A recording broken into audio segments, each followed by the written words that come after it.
In Hawkins County, the TBI and authorities in that county are renewing their search efforts for missing 6-year-old Summer Wells. You can see some of the images here of the search in Beach Creek, that area this morning. It is near her home, and investigators previously identified some points of interest where they are focused. Summer disappeared what is going on back YouTube? in June of last year, Oh, and as of January of this year, the reward for... Okay, we're gonna pause that. We've already got stuff planned. Sorry, I'm rushing around trying to get started because I'm like, oh my gosh, it's already 4 o'clock. I hadn't even filled my midday coffee. Hello everyone, how's it going?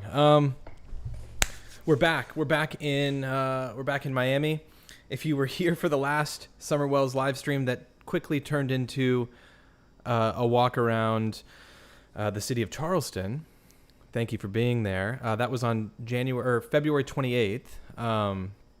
It's now been a couple of days, and we're back. We're ready to have the actual setup where I can have multiple monitors and pull up different tabs. It was good to talk to you guys on that day, but we're gonna dive a little deeper today. Hello, Sunshine. Hello, Sabrina. What up? Colin, smash the like button. Yeah, everyone hit that like button on your way in. I would really appreciate that. Left to you thumbnail made me think it was Trailer Park Boys there for a second. I love Trailer Park Boys. All right, Lene, how's it going? Let's see. Molly, how's it going?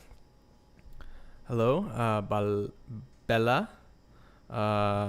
Tracy, oh no, am I having issues again? Hopefully my stream doesn't crash out. I've been having weird errors on the YouTube side of things. YouTube's giving me weird error messages. Anyways, Molly, how's it going? Lindsay, Debbie, VC, Sneaky Pots, of course, Sasha, Ray, Alicia, Ocean Eyes. I have a Zoom call at 4, but I will tune in to this later. As I said, I definitely think the boys are the key.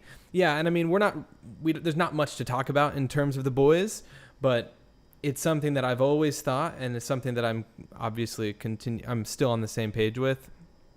Is that I think the boys are a huge answer in all of this.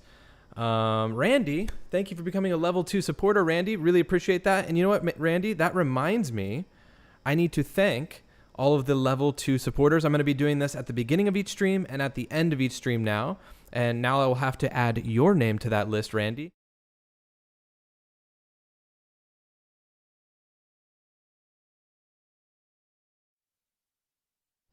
Those are the level 2 supporters. My mic cut out for some reason. I had to redo a bunch of stuff on my software side of things. But I'll have to add your name to that now for next time, Randy. Thank you for becoming a level 2 supporter. You will get to join in on the next level 2 supporter live stream. So thanks so much.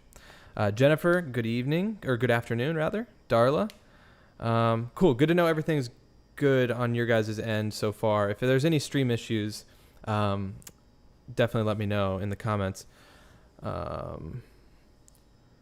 Hey Aaron, can't hang out right now, but we'll watch later tonight. Kat, thank you for being here. I'll see you on the replay, Kat. I've always thought the boys would be a big part of finding out what might have happened. Absolutely. Now, either the boys were absolutely focused on whatever game or TV show that they were watching, and they just truly don't know anything, or they know something that we don't know. I think it's it's like a mix of both. I think that the boys probably have a key timeline, something along with the timeline that would like show a discrepancy in Candace's and Grandma's timeline. Like if the boys said that, oh yeah, Candace came inside and was like on her phone talking to someone for an hour, and saying something that like was completely not said by Candace or Grandma that happened, I think the boys would have something like that potentially. Jen Liu, how's it going? Randy says, it's a pleasure. I'm loving your content and how dedicated you are. Very inspiring. Well, thank you so much. And thank you guys for being here. We're basically at the 5-minute mark, so let's just hop into it. Really, the thing I want to talk about today is kind of a continuation from yesterday. or from Monday when we talked, and that is Summer Wells, or the police have been in the area of the Wells home, returning to search with a smaller crew. I think they said there was 35 people roughly searching for Summer in an area of interest from previous searches. So anyways, Marla, how's it going? From Nova Scotia. Nice. So Monday morning, the Hawkins County Sheriff's Office and the Tennessee Bureau of Investigation returned to the Beech Creek community in Hawkins to launch a third search for missing Summer Wells. Now, also, I just have to say, it feels like there should have been more than 3 searches. Now, I know that some of these searches have been multi-day searches, but we're like 8.5 or like 8 months in. Are we going on 9 now?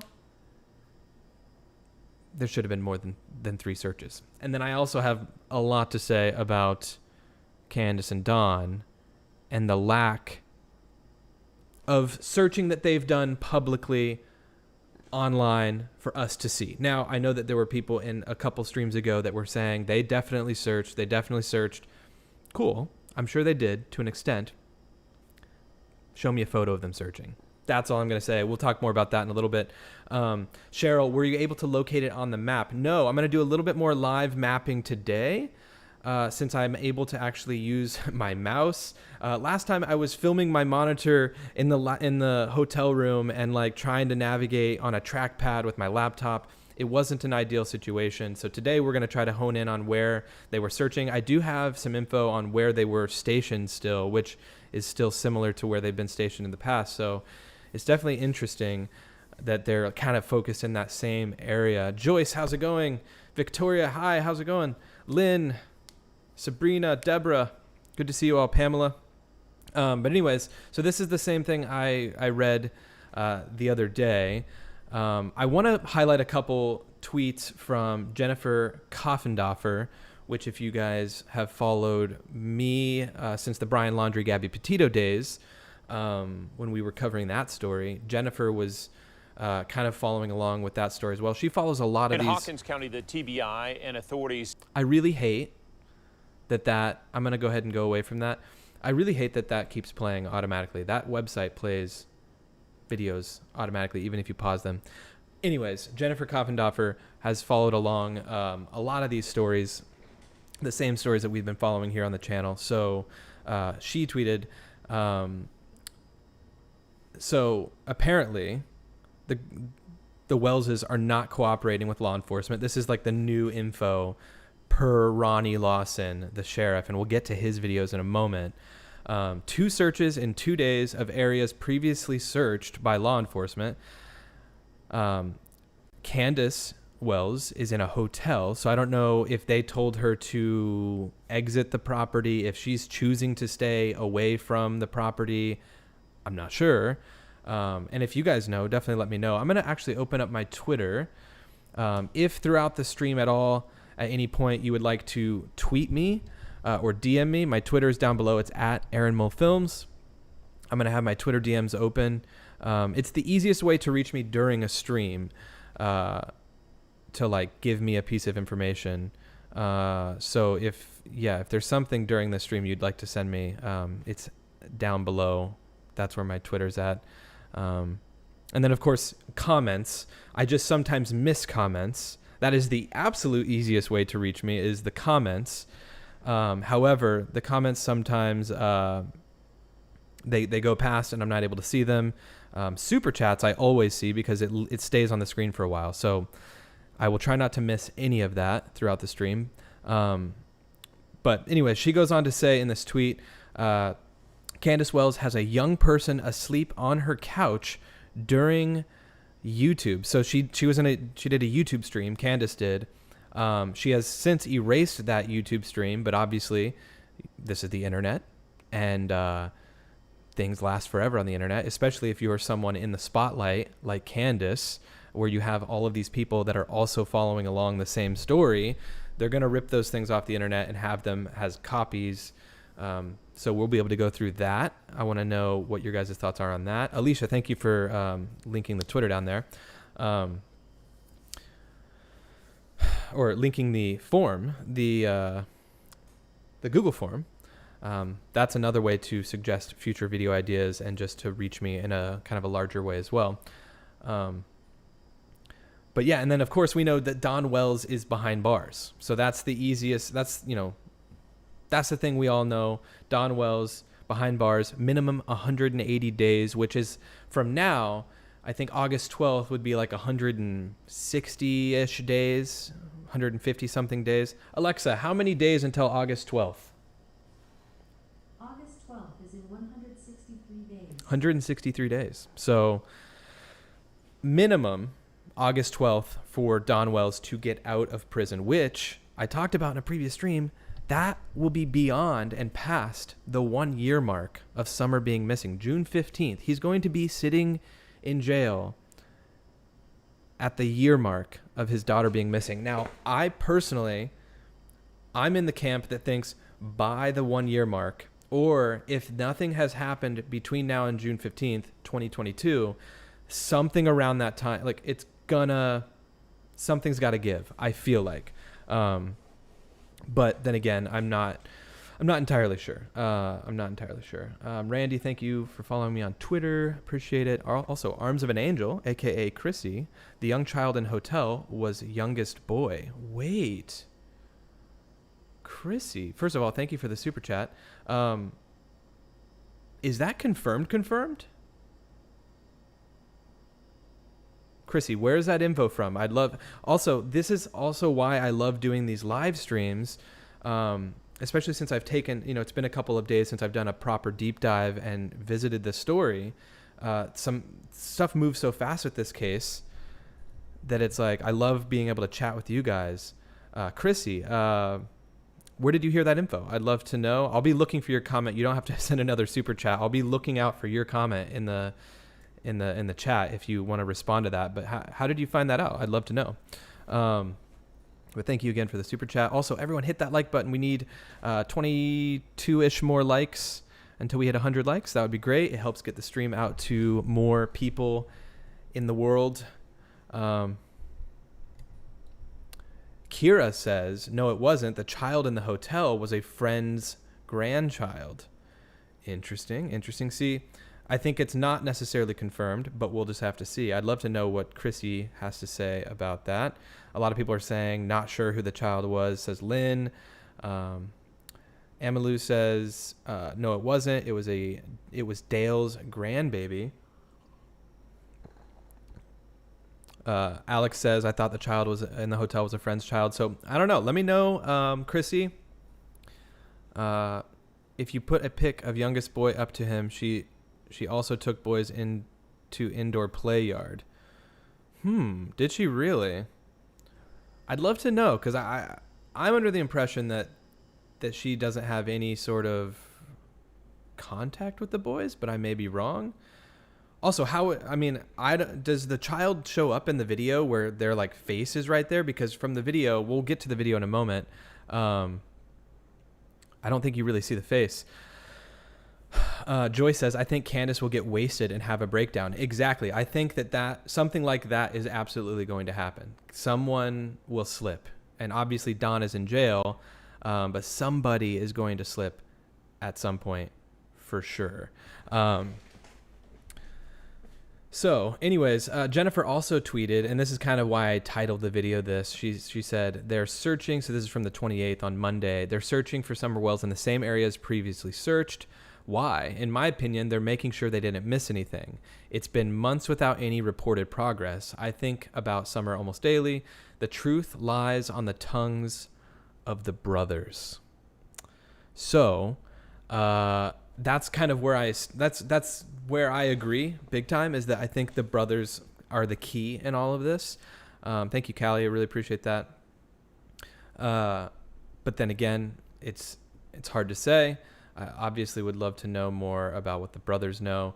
Yes, Candace does have a YouTube channel now. Someone just mentioned that, which let me go ahead and open her channel up. So if you go to the Wells Family official website, they have a link that says that Candace has started her own YouTube channel, which if you go to the YouTube channel, you'll see this was created December 31st, 2021. So only a couple of months ago.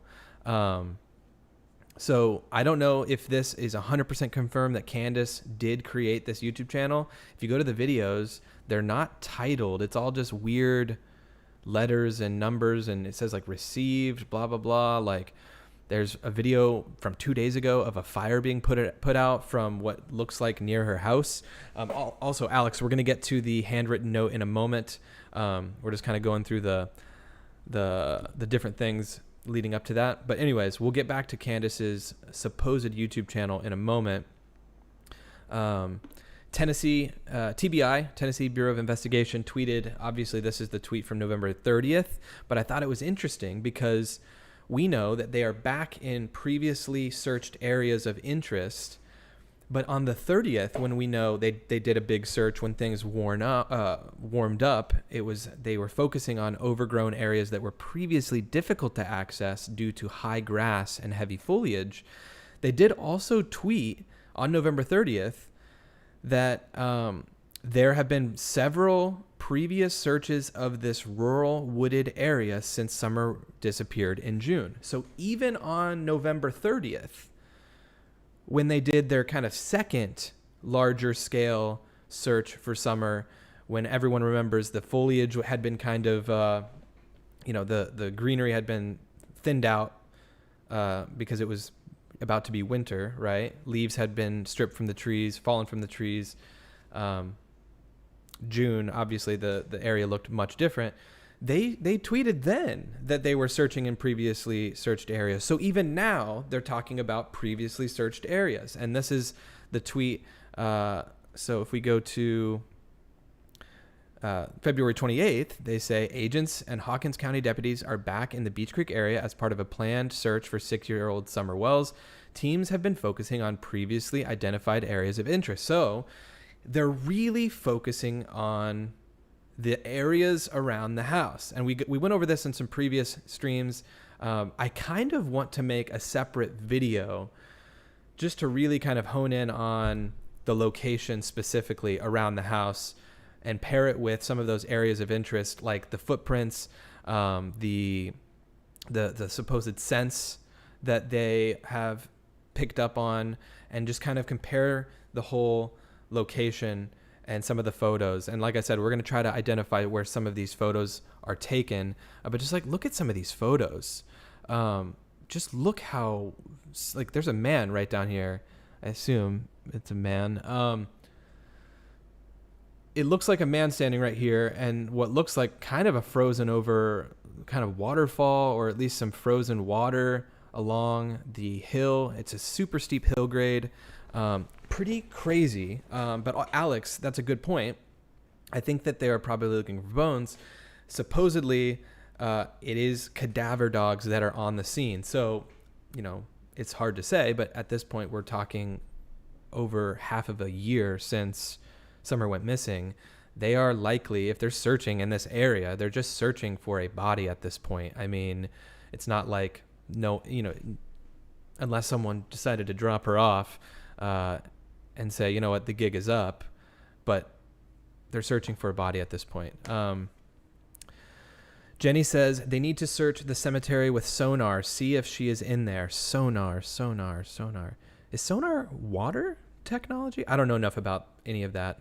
But yeah, they should search everywhere with the most equipment that they have. And yeah, Jenny, I know about the cemetery you're referring to that's super close to the Wells's property.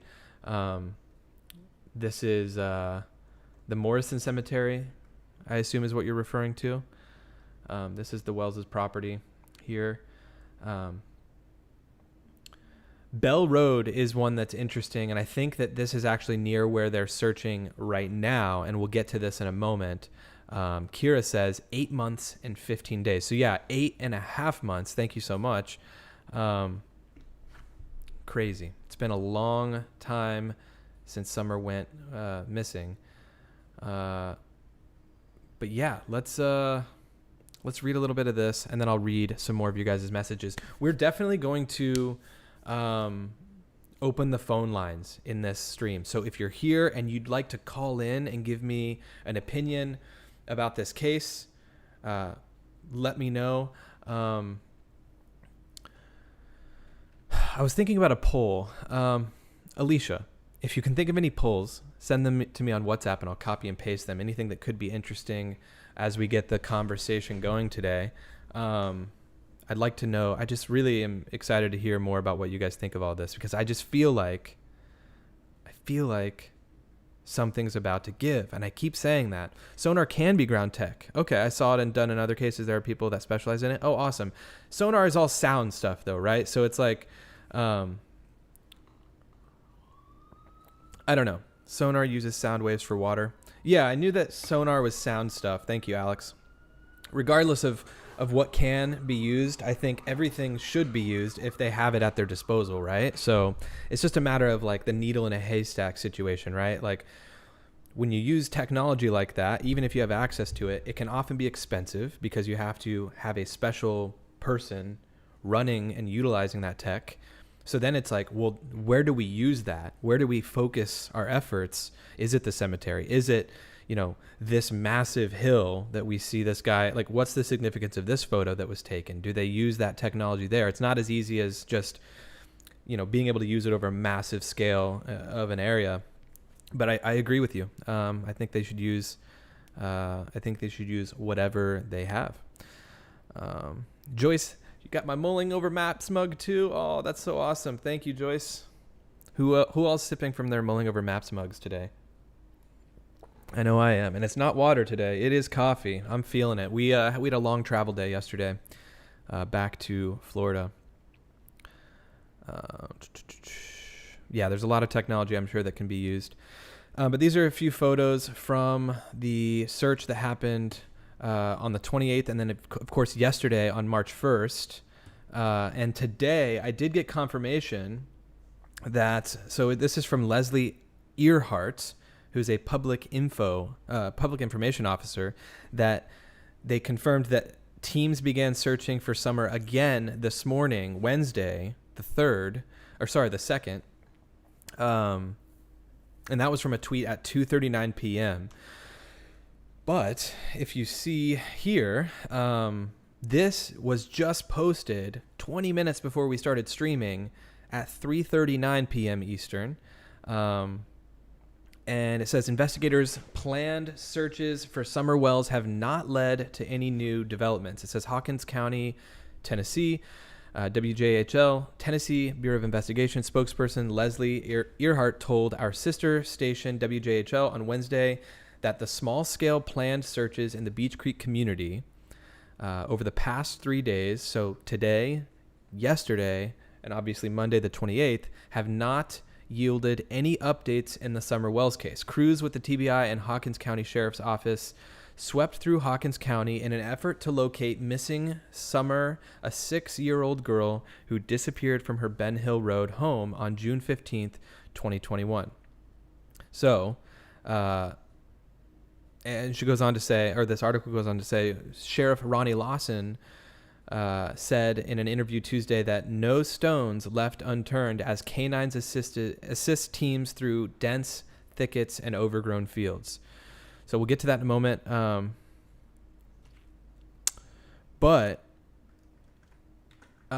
Okay. So here's a good. Oh, thank you, Kays. Welcome back. Thank you. I'm gonna put a quick poll up. Now this is just kind of an all-encompassing. I'm going to say, do you think Candace will reveal information soon? Now, soon, I don't know what that could necessarily mean. Do you think something's going to spill over? Do you think Candace is going to go on some YouTube channel and spill information? We have Dawn in jail right now. We have Dawn in jail at least until August 12th. Do you think Candace is going to slip? Do you think info will be released? Or revealed, not necessarily willingly, but I should have worded it. Do you think that Candace will slip? But I'd love to know what you guys think. Let me pull this up real quick.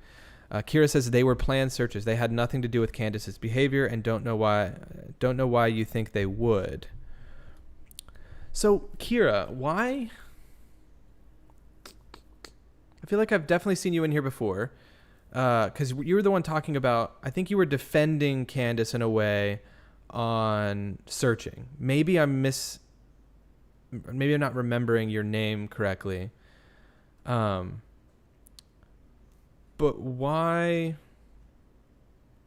do you think they've only done a few? I mean, obviously, winter came and is now almost gone. Obviously, in Tennessee, winter can go many more months, at least of really cold days. But why not take advantage of how little how much less dense the woods can be in the wintertime, right? We're going to be coming up into spring soon, where the leaves start to grow, the bushes, the foliage, everything starts to flourish, and it's going to be even harder. Why not bundle up and have more large-scale searches throughout those winter months? I know you said that it's a planned search. I don't know. I don't know. It just seems a little bit interesting that the timing of it is shortly after Don goes to jail. They're searching again, but not that I think it has anything to do with Don being in jail. Ronnie Lawson said it was planned and had nothing to do with any new information. I think I remember seeing that too, Rachel. So I'm just curious, like, why they haven't done more searching. Nick, wait, is her name really spelled Candace? Yes, it is. Yes, it is. Let's quickly get into Grandma now, okay? Regardless of what people think about, whether or not Candace will slip up or why the searches are just happening now. I see Alex's comment. I find it very interesting why they are searching now. Very odd. Let's listen in on Grandma, because WJHL has done kind of basically the first on-camera interview with Grandma since Summer went missing. Now, we're at almost 300 people in the live stream. Hit that like button. Let's at least get to 200 likes, all right? Let's get 1/3 of the people in here to hit that like button, so we at least, or 2/3 rather, and let's get the stream out there to more people. Thank you guys so much. Let's listen in on this interview. Also, if you have headphones in and you maybe just have the left or the right headphone in, I can't remember which one it is, but these interviews sometimes only go through like one speaker or one headphone, so just keep that in mind if you're not able to hear something. And of course, WJHL is running their ads. Let's see. Okay. From day one. We found that for same-day order fulfillment, accuracy, and speed of delivery, there's really only one option for our e-commerce business. Cool. Warehouse anywhere. Cool. Love it. Wish I knew where that was coming from. I have about 25 tabs open here. Rose has been missing for 12 years. I miss her dearly. Okay, here we go. She's the baby of... This is only coming through my left speaker, by the way. Okay, you know what? No. We're gonna play this. We're gonna play a different video because it's more all-encompassing, and then we're gonna go. We're gonna go back through some of the other videos.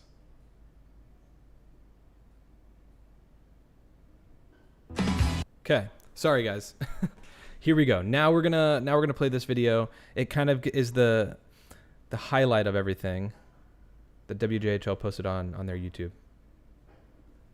I got up that morning, she come out and took me into the ER because my leg was messing up on me, and we were afraid something was wrong with my knee. I have a knee replacement, and she was worried that there was something wrong with it, and she took me into the hospital, and I ended up getting a shot for it to get rid of the pain.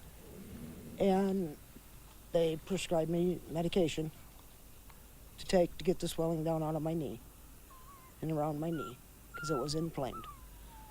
And then we waited around for my prescription. Summer went swimming that day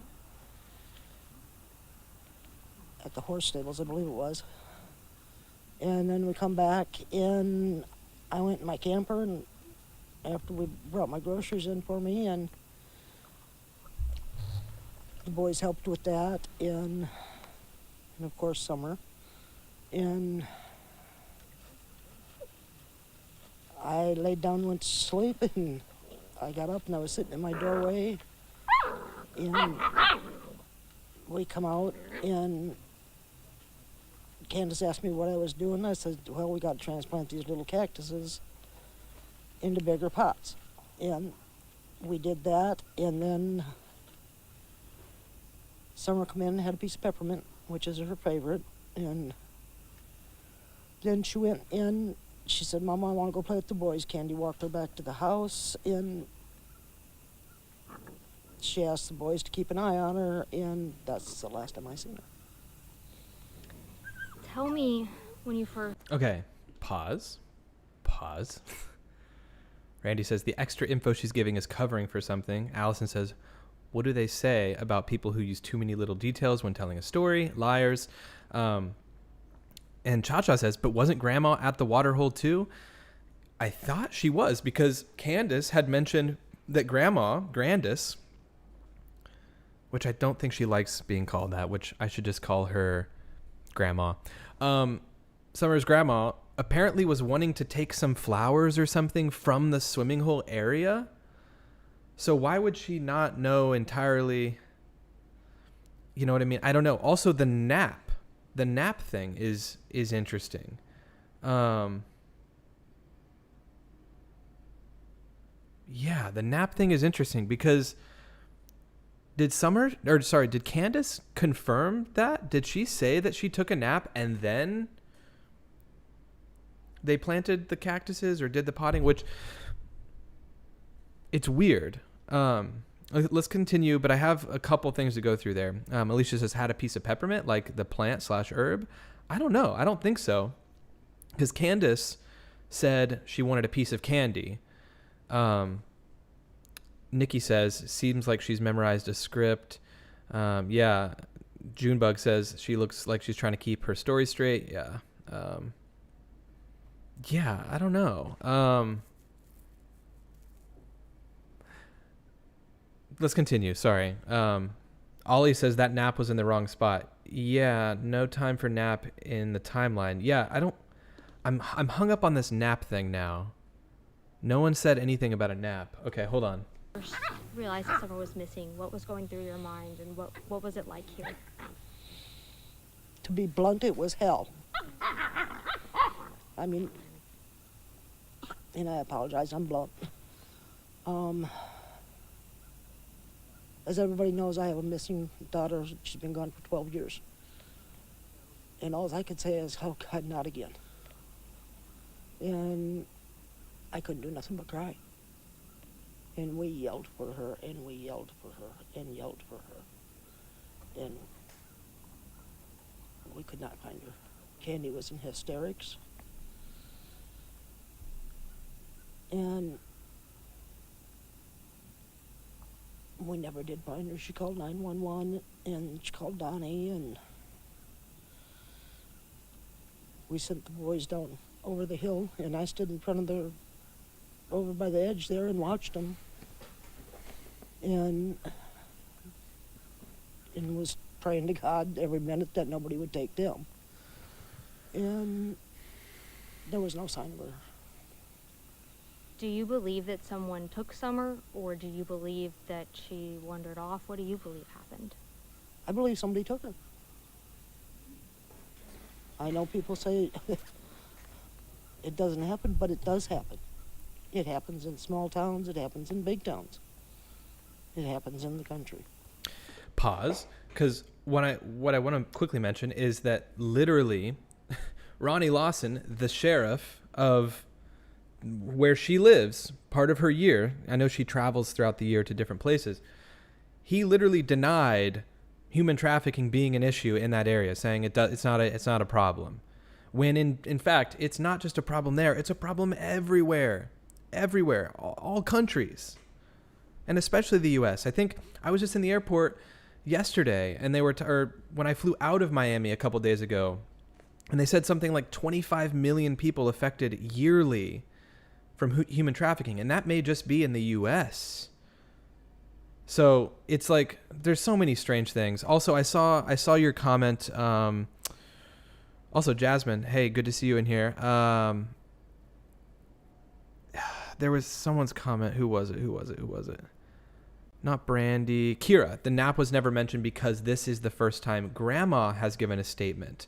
Grandma took the nap, not Candace or Summer. Yeah, I agree. No, I know that this is the first time it's mentioned because of this, but it's like, it's weird that it wasn't mentioned in Candace's timeline. It just always seems like they went from grocery shopping straight to planting flowers, straight to Summer getting a piece of candy and going back inside. And, and then of course we have, the walk that happened as well, apparently. And Jasmine mentioned that Candace also went on a walk, and there's so many little things that are kind of out of place in all of this. And so it's just strange to me that no one's ever mentioned it. That no one's ever mentioned it, be it Candace. I guess Candace being the only person. It's weird that Candace has never mentioned it in any of her stories. Jasmine, thank you for joining. Level 1 supporter. Thank you so much, Jasmine. Really appreciate that. Thanks for re-upping on that. You are awesome. Thanks for being here. Blue Eyes says, have you watched the video of Grandma talking about what happened that day without the media commentary? Blue Eyes, I don't know. Maybe send that to me if you have it. I have a couple other clips that this reporter, this woman from WJHL, posted on her Twitter. So I'm going to go through those in just a moment. Before I do anything, though, there are 400 people in here, and we don't even have 200 likes. Let's, everyone, gently move your mouse or your finger on your screen if you're using a tablet over to that little like button and gently give it a tap. Just give it a little tap. It's free, I think. The last time I checked, it was free. Let me check. I'm going to like this video. I'm going to show you guys what it looks like. On a computer, it's right here. I just like that video. And, oh no, it just charged me $6. Okay, never mind. I'm just kidding. It's free. But before we do that, everyone hit that like button. Thanks. We're going to go through some of these other tweets Jasmine just says, sent a link, new timeline where it says she's wearing shorts. Hold on, I'll check that in a moment. Let's go through some of these here. This is other snippets from the interview that Ansley Daniel from WJHL. This is a few others. Stop the rumors, stop the lies.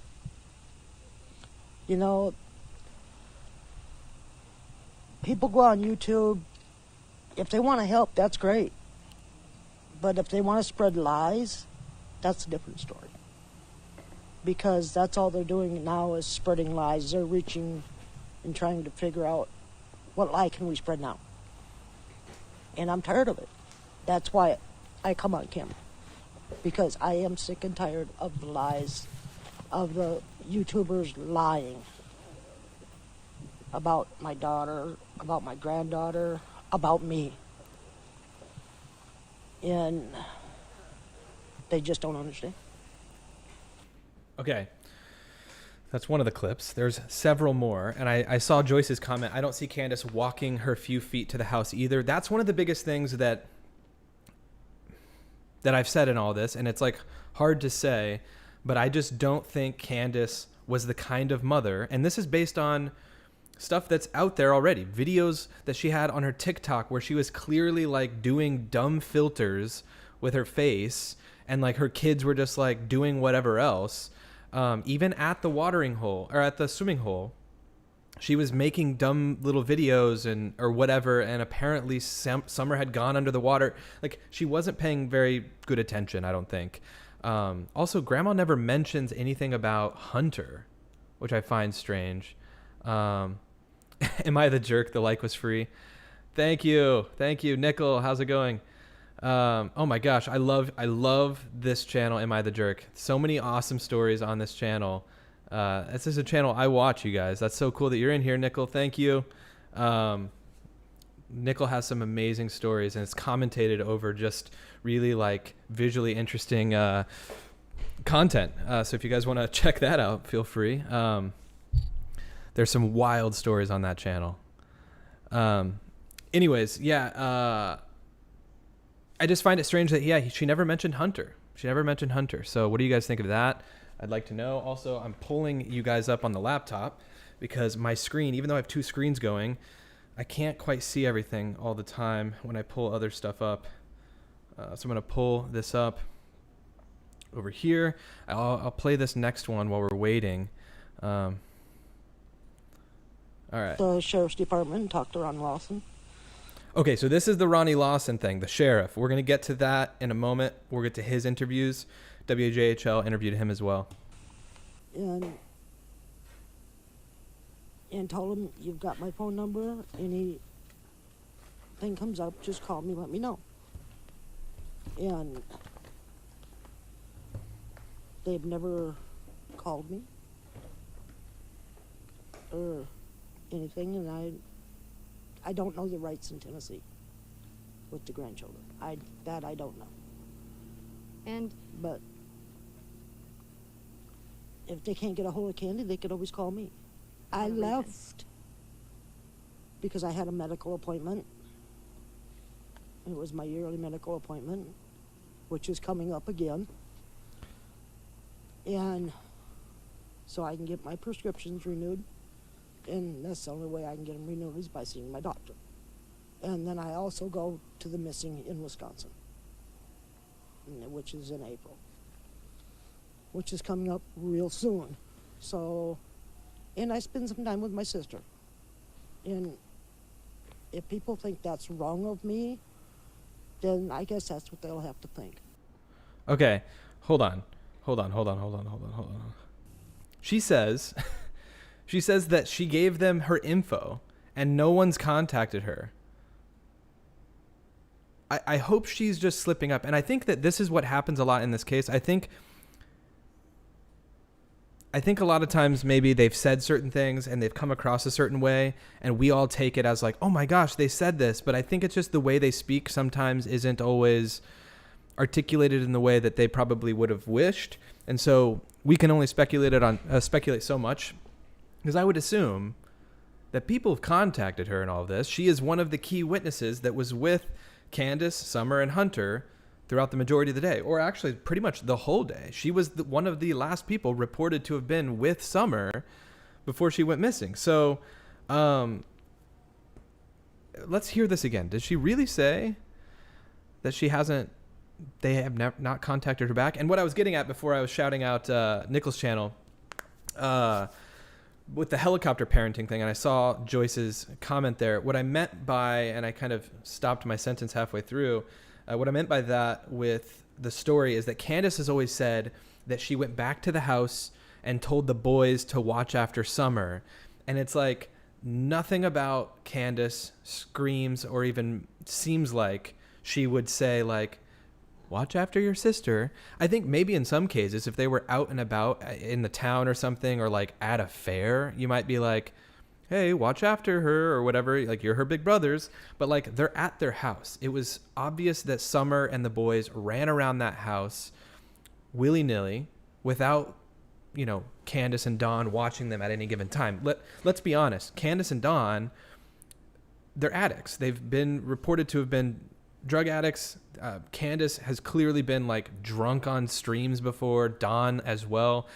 And that's not speculation. That's just facts, right? And so, and even Allie, Hunter's mom, said that Candace, or Hunter, I think even said it, when she's drunk and high at the same time, she forgets where the kids are.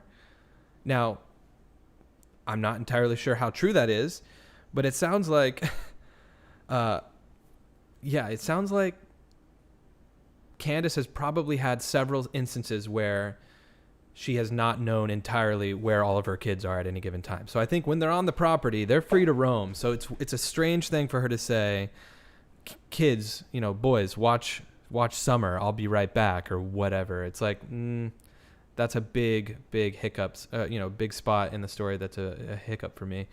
But then again, just my opinion. Let's listen in on this real quick. No, ma'am. He can call me anytime.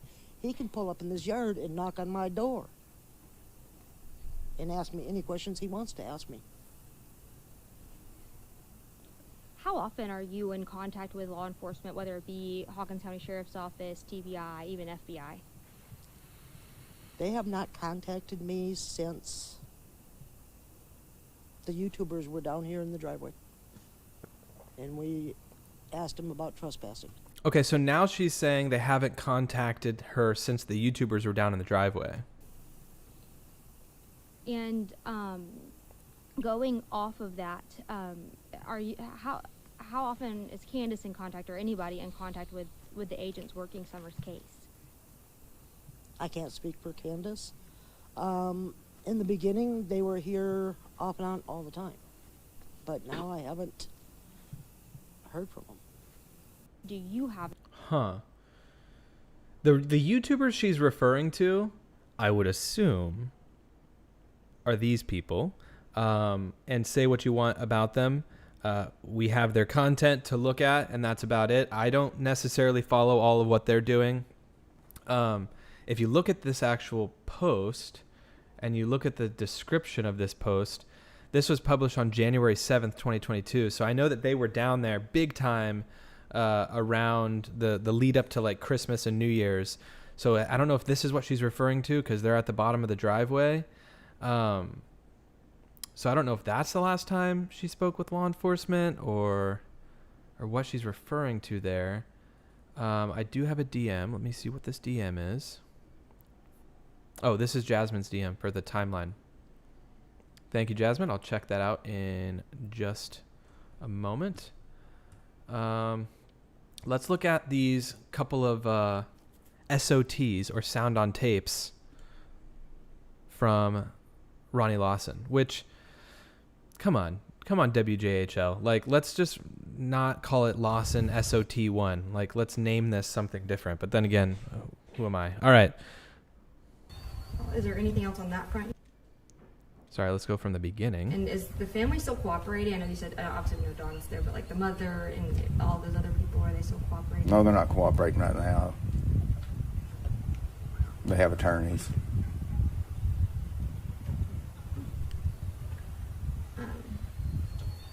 Is there anything else on that front you wanted to say or speak about? Not right now. Not right now. So, and we'll get to the attorney statement in a moment, because Candace fired back. Now, I don't even know if she had heard this yet, because all these interviews were happening around the same time by WJHL. But let's listen to the second one, which it's labeled as 4 on here. Not quite sure why. There's only 3 on this site that I'm seeing. So I don't know. Anyways, let's listen to this, and then we'll get to what Candace has written on this reporter's notepad. Because when this reporter, which her name, Anjali Daniel, when this Anjali Daniel was reporting there on the Wells property and interviewing Grandma, Candace did not want to speak to the media, which I found to be interesting.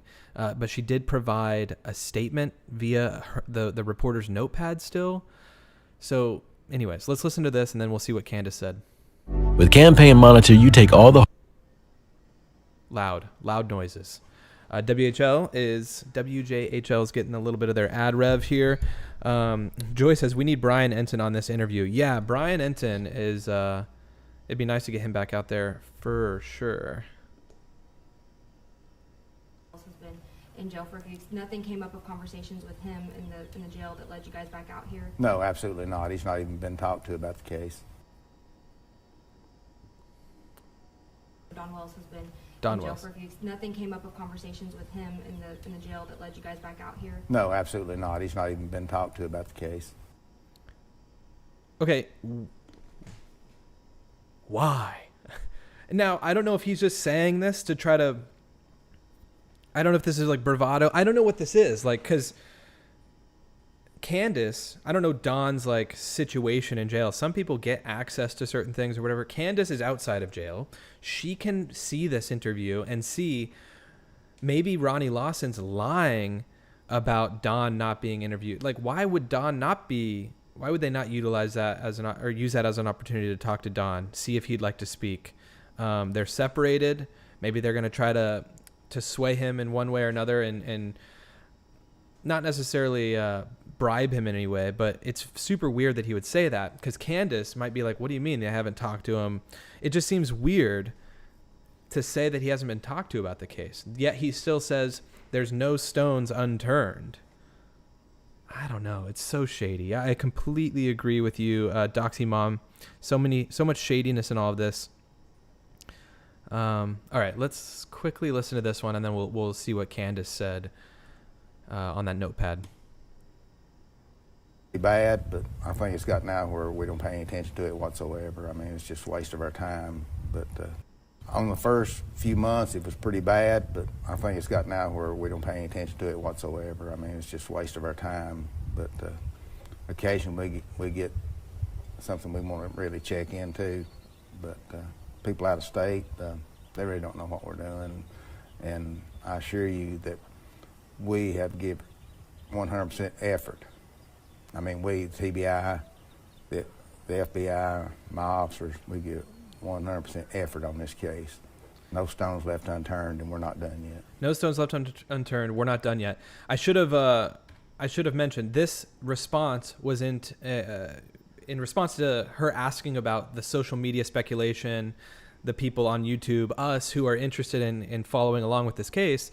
He says, what does he say? What's his exact words? The first few months, it was pretty bad, but I think it's gotten now to where we don't pay attention to it whatsoever. Now, please, tell me that he's also lying there. Please tell me that you're paying attention to anything online. Because guess what? Someone that's actually involved in this case could slip up and say something on Facebook, a neighbor, anyone. You mean to tell me you're not paying attention to social media? I hope these people that are in law enforcement are understanding that they're living in a different era. This isn't like the 70s and 80s where no one even had internet, right? Early versions of the internet were a thing, but like now you need to utilize social media as something that could be very beneficial to you. I mean, this is how a lot of people are staying connected.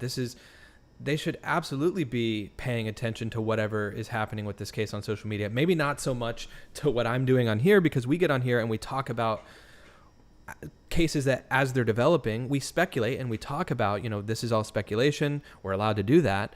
Maybe not pay as much attention to someone like me, but like someone on social media that lives in that area, absolutely be paying attention to some of those things, be monitoring what people are saying. It's so weird to me that he says that. It just makes him seem like he doesn't have what it takes to be doing this job. Like, anyways, let's get to what Candace said though, real quick. Very, very quickly. So yeah, this is the Ansley Daniel. Apologize if I'm saying that incorrectly. Guys, less than 20 likes, then we'll hit 300 likes. We have 510 people in here. You guys, hit that like button if you're enjoying the stream. Ansley says Summer's mother, Candace Bly, didn't want to go on camera, but she did write this statement on my notepad. She actually has a photo of Candace writing this note on her notepad. So Candace clearly was there the day that Grandma was being interviewed.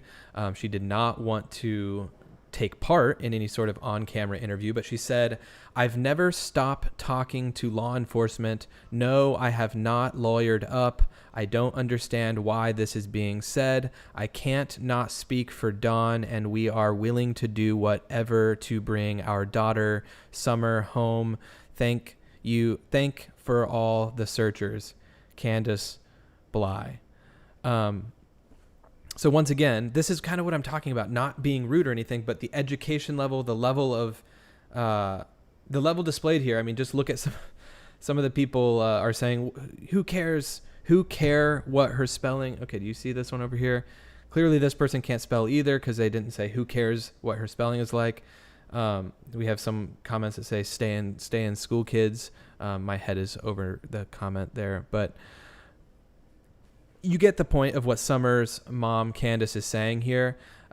This clearly happened after the Ronnie Lawson interview. So Ansley, whoever was out, she was out there reporting on the search being conducted from Monday to now. She must have come straight over from the Ronnie Lawson interview and said, hey, Candace, Ronnie Lawson says, or maybe just saying, like, we've heard rumblings that you've lawyered up. What's with that? She's stating that she has not lawyered up. However, I want to, and we'll come back to this in a second, I want to quickly go to something else from a while ago. And this is an interview with Candace, and I'm not entirely sure. There's so many things now with this case. I'm not entirely sure what interview this is from. Possibly from, what's his name? What's the guy's name? Benny Keys? Which I don't know who is Benny, like, friends with them? Like, how's he landing all the interviews? I'm not entirely sure. He may have been one of the early people to, like, establish a relationship with them. But this may be from a Benny Keys interview. Listen to what Candace says, because she had just said that they don't have a lawyer, that she hasn't lawyered up. This is a loud video, so just bear with me and try to listen to what she says here. Everybody else has a gag order too. Well, you need to go down to the sheriff's office and talk about some of the YouTube crap and have them to tell them about the mail that's coming in there and explain to them what my lawyer won't like it. My lawyer won't like it. She says, okay, so they're referring to, and this, I don't know if this is actually Benny Keys, actually, because this guy's kind of getting combative with her. Like, you need to go do this. You need to go down to the sheriff and talk about these YouTubers, whatever. She says, my lawyer's on that. I'm not going to say the word because we're going to get demonetized on here. But let's listen again. She says, my lawyer's on that-ish. Okay? Tell them about the mail. Linda says, that isn't Benny. Thank you so much. That's coming in there and explain to them what my lawyer won't like it. My lawyer won't like it. Everybody. Yeah, so my lawyer's on that. So many contradictions, right? Could be lawyers for the CPS case. That's a good point. Yeah, I mean, I'm not entirely sure because it is supposedly Don Wells possibly has a public defender with his his probation violation. It was maybe Russ McTodes, I wrote down. McTodes. I'm not entirely sure if there's like any, if that's legit or not, but apparently Don has someone representing him for his probation violation, but apparently he's no longer repping Don. One thing I thought interesting to at least make note of is that this is so much cleaner compared to what it looked like before. This is a screenshot from the interview room's video. Chris from the interview room. This is like almost exactly where they're standing here. This is the big tree.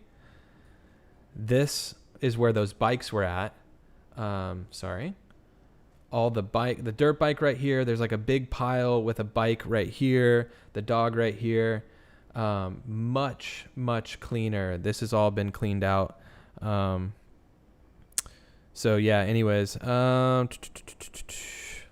yeah, so let's continue on.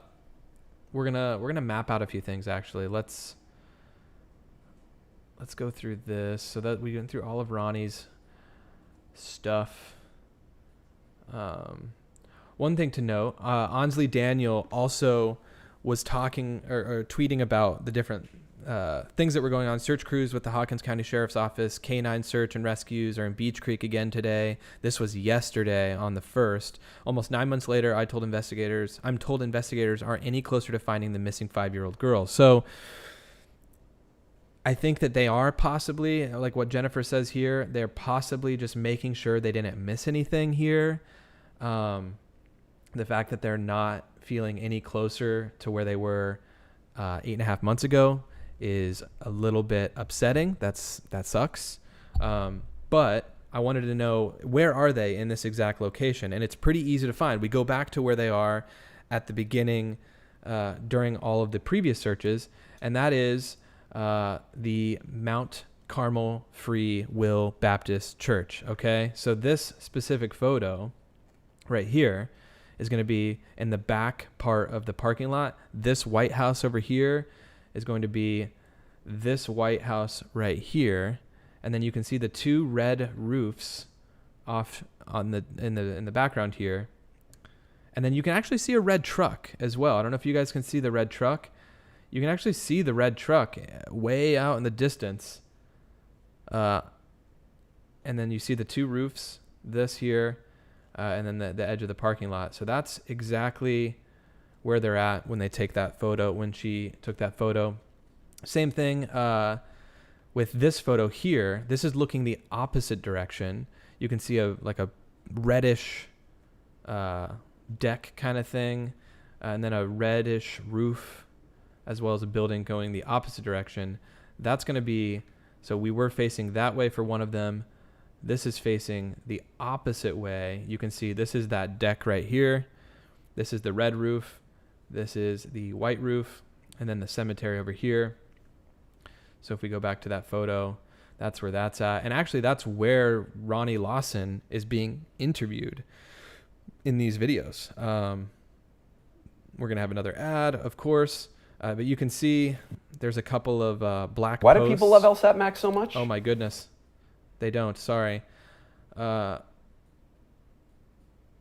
yeah, this is where Ronnie Lawson was interviewed, right underneath here. So you can even see the tripod that they probably used for that. But where this is, sorry, I'm kind of not losing focus, but my YouTube thing is going really fast. Is the chat going like really fast, or did it just all of a sudden load for me? I have it set to where you can only comment, I think, every 15 or 20 seconds. So apologies if it's going too fast for you guys. It may have just loaded for me weird, and it just like showed a bunch of your messages. Oh, I need to end the, wow, yeah, it's going really fast. There we go. I need to end the poll. I may open up the phone lines here in a moment. Let's see what you guys are saying real quick. Let's see what you guys are saying. Danny B says, the theory is they're searching close to water because of the bad storm they just had. Any water around? Well, yeah, Danny. So let's go back to the map. It is map time. I like all the map time emotes from the members. Thank you guys for the map time. We're now at, so like I said, the search area, or at least the area where they are setting up shop, right? Getting things set up where you see in these photos, they've got the dogs ready, they've got their bags, like the kind of area where they're doing all of that is, okay, wonderful. Here we go. Is 1.5 miles from the Wellses' house. So it also is kind of strange to me. Why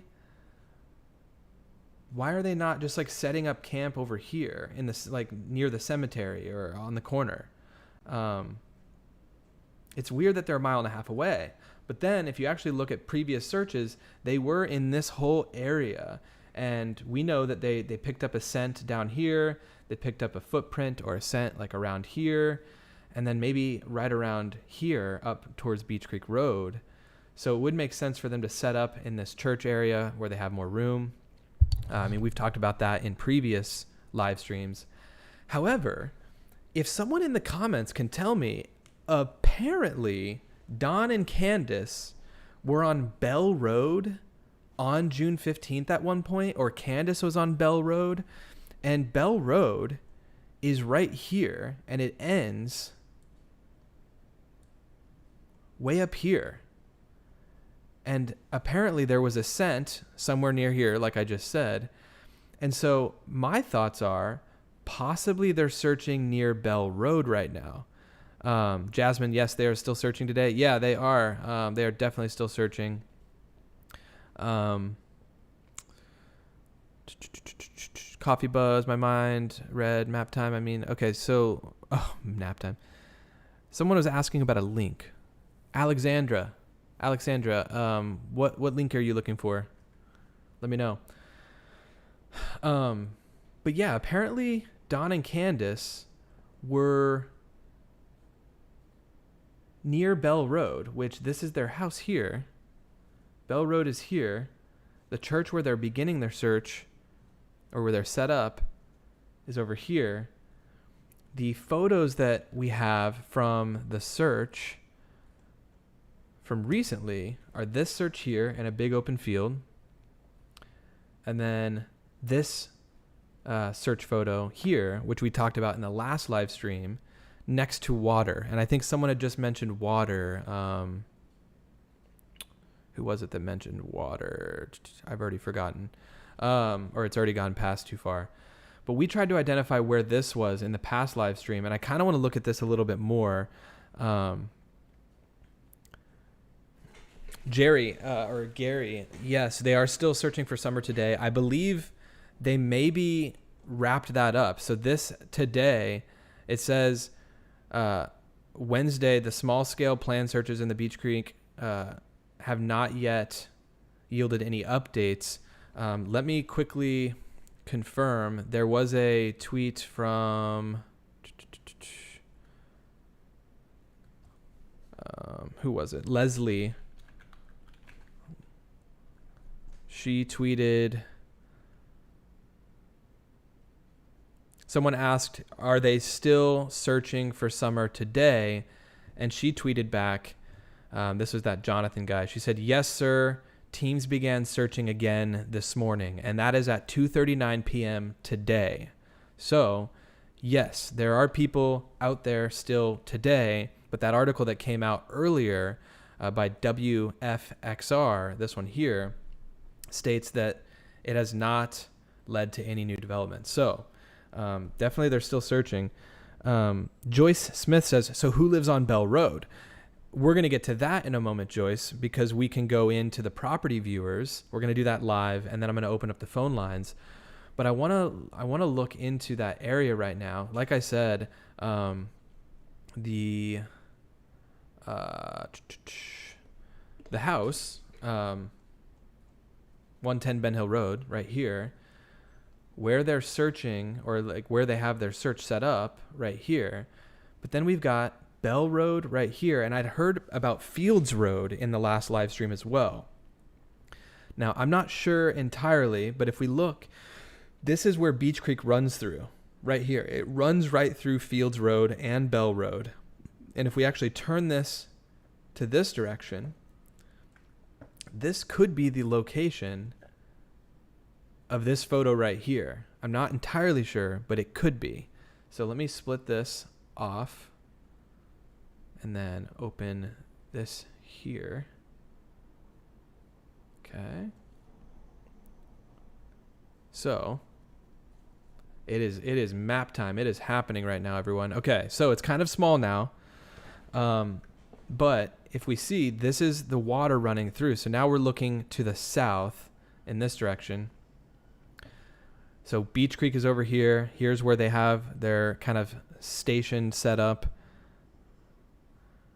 And Alex, it is near where they found footprints. Not entirely sure if it's the exact spot, but this could be Field Road, because this would be where the water goes under the road or through the road right here. And then this little yellow sign, I wish we could do, and we can't, I wish we could drag the little guy out here to get a street view. We can't though.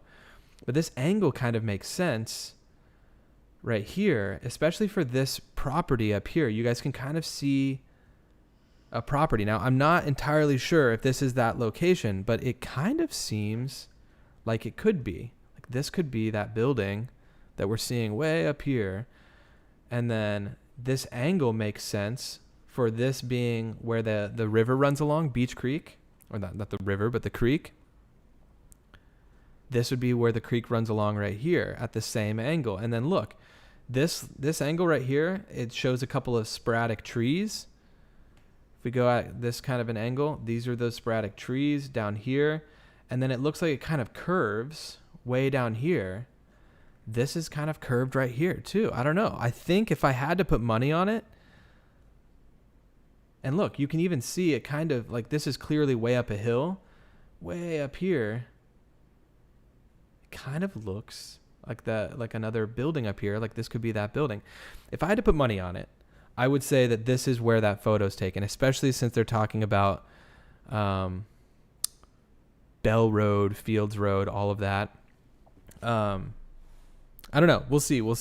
Hopefully we'll have more info soon. Can you zoom in enough to see the yellow and black sign? Vanessa, no, I can't. You can see, yeah, this is as close as I can get. And so you can't see the yellow and black sign. I wish I could see enough from this road here to look down it, right? So this is where Fields Road is. And we saw this woman biking the other day. Talk about timing to be like perfectly in this shot. You can't see. You go down far enough, you can't see those signs at all, because it's just too far down the road to even see. But yeah, let's quickly look and see who lives along Bell Road. I believe the footprints were over here, near here, and then near here. And if we go down Bell Road, it splits off and goes all the way up to here. It's pretty close if we measure the distance from Bell Road. It's like 1,500, 1,600 feet where they had the footprints. But I don't know.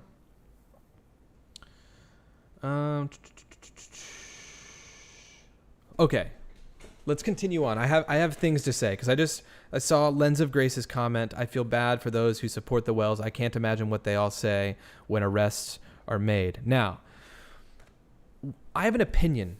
I definitely have a strong opinion about the Wells and how everything is going, and how everything has gone down. Let's quickly watch this.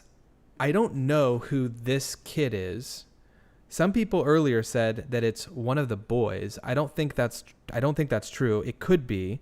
A lot of people came in.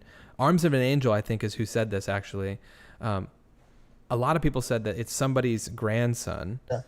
Bring my sweet daughter Summer back home, safe and sound, and my boys to come back home where they belong.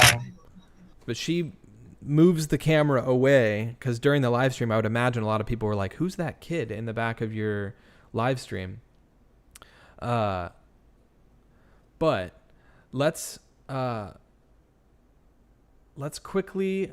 I'm just going to show you guys what it looks like. So during these last couple days, obviously you have Candace going on these YouTube channels. She's started YouTube channels. She's done all these different things, right? Why isn't she out there doing a live stream saying thanks to all the supporters? Thank you guys. Like, you guys are helping. This is amazing. EM, how's it going? Cheryl, exactly. So emotionless. I just want to show. This is kind of what I feel like a parent who has a missing kid looks like. Let's just look at this. This is from 2 hours ago from the father of Daniel Robinson, who has been searching. And I know I haven't been covering this, but I have been watching. I have been keeping up to some degree. Good morning. My name is David Robinson. I'm the father of geologist Daniel Cornelius Robinson. I'm coming to you to let you know that I'm having a candlelit visual on March the 12th for my son, geologist Daniel. And I need you to support. So this is what I feel like support for a missing child looks like from a parent's perspective. Like, Candace has the ability to utilize and make and create a platform, honestly, much stronger than what Daniel Robinson's father has here. He has 524 subscribers, and he is relentless with his search efforts and gathering people, because he has had a lack of attention on his case and a lack of effort from the local law enforcement in his area. And so he's coordinating search efforts. He's coordinating things on his own, and I commend him for that.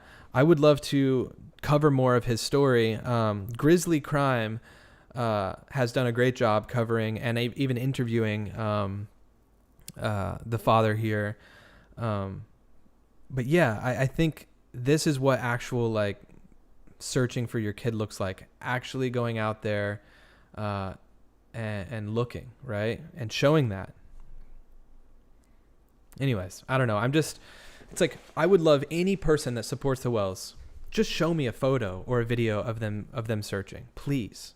Like, why aren't they out there right now? If there was another search happening for someone that I knew and I knew it was a planned search, I would ask, like, can I be a part of it? I know that they can't always be a part of the legit searches. And Arms of an Angel, we don't know what she does behind the scenes. Can't judge how people handle things from others.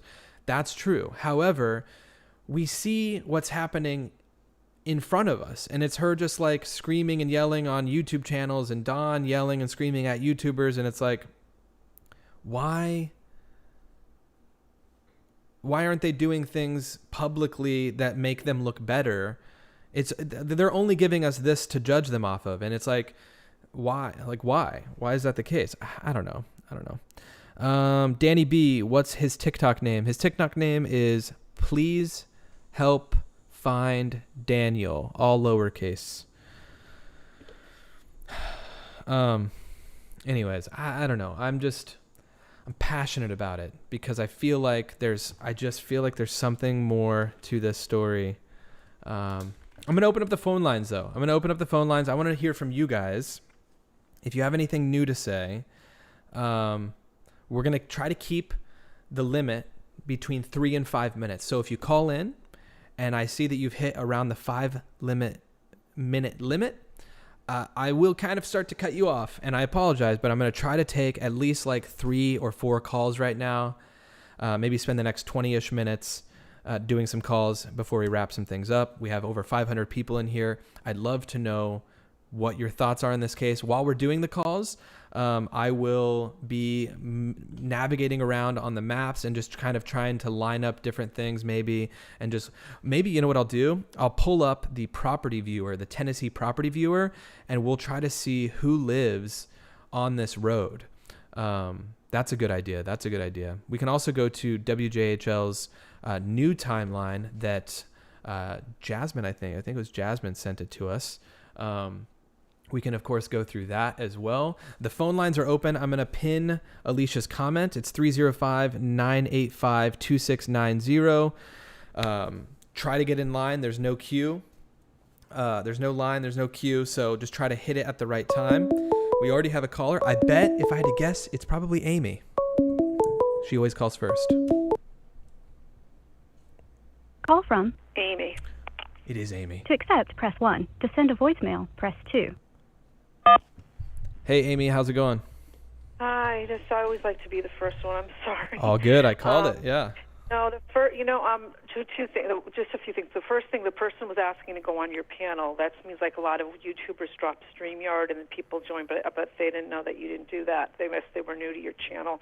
You just take phone calls. The next thing I was going to say, this whole thing about if Candace was so upset, she would have been out there yesterday searching with her with the crew when they were there. The third thing that Grandis left out was that she didn't mention the knee thing. Do you remember there was a knee brace that Candace kept talking about, that she went out and she had to put a knee brace on her mother? Oh, That's what Grandis left that out. So she forgot that part of the story. And the third thing, I don't know if this makes sense to you. You know, a lot of times there's a book called The Art of War. You know, like you don't let your enemies know like what you're doing, show weakness to make sure people think you're strong, or show strength and they think you're weak. But maybe he's doing something like he's very upset with them, where in fact he's making them put their guard down even more, so that it's like a mind game. It's like the Sun Tzu. Did you ever hear of that book, The Art of War? Yeah, maybe yeah. This sheriff is doing that to get them to loosen up. And now that he's in jail, she may just be leading them around. Like we just had the Orson that case out in California. Maybe they have more than we know. Yeah. We Yeah. We have more than we know. Cheryl, I don't have a New York accent. I have a Connecticut, New Jersey, and I'm looking at the chat. No, I live in New Jersey. Sorry, but I have a New York and Connecticut accent, all mixed up. But no, I just am saying that I think that there's a lot more underneath, and that maybe we have to, maybe they have more information that they're not letting us think of. And also H came home. H whatever his name is, he came home. Maybe he said more. Maybe he's opened up. Maybe he's talking and giving more information, and maybe that's why they're looking in that area. Maybe it wasn't really planned. Maybe it was just impromptu. Right. So that's all. I don't know what else. I'm quick. That's it. That's all I have to say. Feel free to call back if there's a gap in calls. But yeah. No problem. Thank Next you. person. Bye. All right. Bye-bye. Thank you, Amy. All right. There goes Amy. Thank you, Amy. Yeah, I think that she could be onto something. Like, Sheriff, we sit here and we kind of like, what the heck? Like, why is he saying that? Why is he saying this? Or why is he saying that? Like, there's probably a reason for everything. Or maybe he shouldn't have done that interview at all because it just kind of makes them look bad. But I think that there could be a reason, right? I think Candace, whether you like it or not, or whether you like to think it or not, is definitely looking at this stuff on the internet. She's watching these interviews. She's responding to these allegations of, has she lawyered up? And of course, we showed earlier in the stream that she has said that she had a lawyer, whether that was for the CPS case or not, I'm not sure. But yeah, I agree, Amy. I think that the sheriff maybe is just saying certain things to try to get people to slip up in some way. But the phone line is still open. Also, I know that there's always a stream delay. And so if it seems like we're about to wrap up the phone call and you want to call next, try to call like as it seems like we're wrapping up, and then you'll probably catch me as we're actually hanging up, since there's no real way to like get in line. Also, Amy had said something about some YouTuber or somebody asking to join the stream. If there was someone wanting to join, I may look into doing more of a StreamYard situation or Zoom type thing to do guests in the future, because there is a hint at possibly having a guest on here soon. I'm working on some things behind the scenes, potentially for a guest to come on for the Summer Wells case, and all of you would probably know who this guest is. It would be very, very cool to get this person on. I have to figure out, the best way to do that in the event that does work out. So anyways, thanks again, Amy, for calling in. Superior Dream says they're applying pressure to see if they'll break and tell the truth. Yeah, I think there's definitely a reason for all of that. And hopefully the pressure is on right now and someone will slip. But anyways, let's go on to, let's see. I'm going to try to find, the property viewer here real quick. One sec.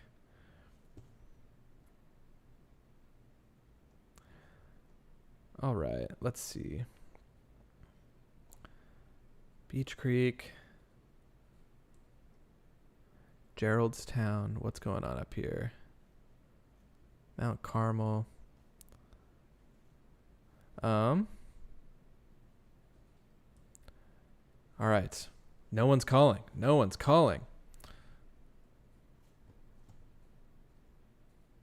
Okay, Tennessee property viewer. We're going to try to find it. I don't know why this isn't.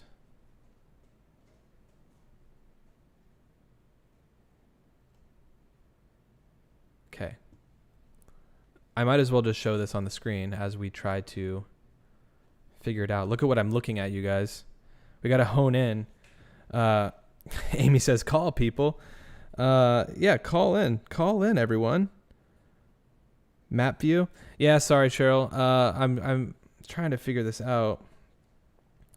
Everyone, call in if you'd like to give some input. All right, so there's Kingsport, Church Hill, And then down here should be Beach Creek. Okay, what's this? It's not as easy as just searching on here. I know we can do Hawkins County. I mean, I guess we can do this. We could do owner name. This wasn't pulled up earlier. Hold on, one sec. All right, parcel number, Penn Hill Road, Dawn. Here we go. That was easier. I should have done that earlier.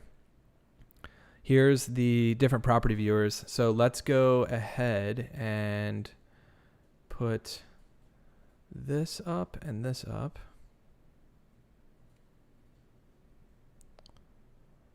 All right. Wonderful stream issues. Wait, what's going on? We're pretty chill here. This is refreshing compared to all the other channels. Oh, thank you. I mean, we're just, we like to have all sorts of conversations on here. Look into the case as much as we can, maybe from a new perspective, which right now we are looking into the different people that own property near the Wells' house. So let's take this next call. Call from Jenny. All right, Jenny's to calling. accept, press 1. To send a voicemail. Hey, Jenny, how's it going? Hi. So, I mean, everything's going good. How are you? Doing well. Thanks for calling.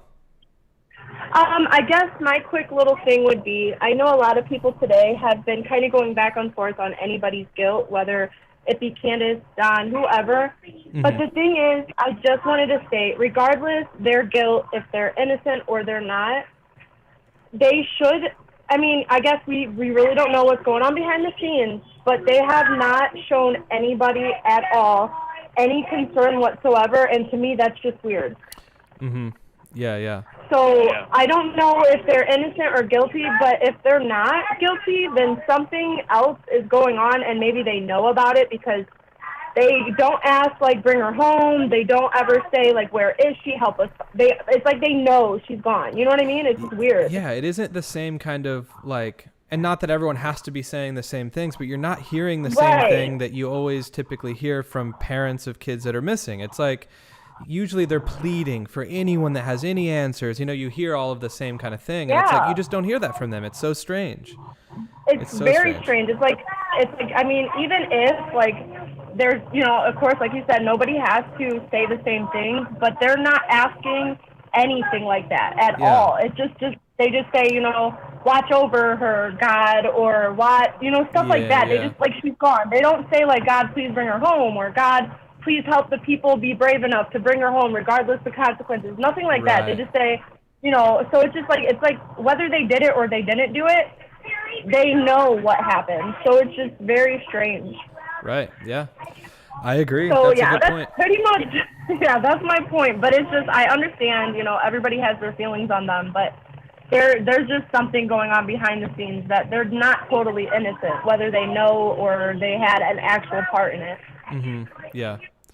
Yeah, I definitely agree. It's that's a good point that you bring up. Is like, and that's kind of, I feel like, what I've been trying to say in all of this without saying it correctly, but it just feels like they should be, and who's to say how someone should react in all of this, but it's like, you should at least be reacting like someone who has their you know, has a missing child, and it's like, that's not how they're reacting. They're like getting drunk and going on sites on different streams and like making no sense and like defending. It's like, it's everything's from like such a defensive position, as if they need to defend themselves, and it's like, what are they hiding? Like, what's going on, you know? So see, I have 4 kids of my own, and let me tell you, I laid down for a nap with my son. I woke up whenever his father came home, and he was nowhere to be found. His aunts and grandmother were upstairs. They're like, we haven't seen him. So I immediately jumped up, ran outside. I'm screaming and crying. Like, I can't make sense of nothing. I'm like half asleep, but I'm freaking out. You know, so I'm looking for like 20 minutes, cannot find him. I'm already on the phone calling 911. Come to find out, he was underneath the couch cushion, and he was so little you couldn't really see him, and he was just pulled it over him like a blanket. But like, So that just triggered something in me, so I just don't see if my child was gone for, as long as Summer has been. Mm-hmm. I can't see how there's not breaking, you know what I mean? Or freaking out, if they knew that, she was missing but didn't have a part in it. I feel like they would be acting some way, calling, reaching out to anybody and everybody to help them. Mm-hmm. Yeah. No, that's a good point. I completely agree. Yeah. Yeah, so it's definitely crazy. So I appreciate you covering this. You do a great job, and I love all the deep dives into the maps and the timelines. You do great. Oh, well, thanks so much, Jenny. I appreciate you calling in. Thank you for having me. All right, of course. Call again soon. See ya. Thank you. All right, bye. That was a good call. Yeah, brought up some good points. I think that was Jenny. If I got the name wrong there, sorry about that. I think you said Jenny. But yeah, and I mean, just like she said, that story there of and that was a story, obviously, of her initial reaction, which who knows what Candace's genuine initial reaction was with all this.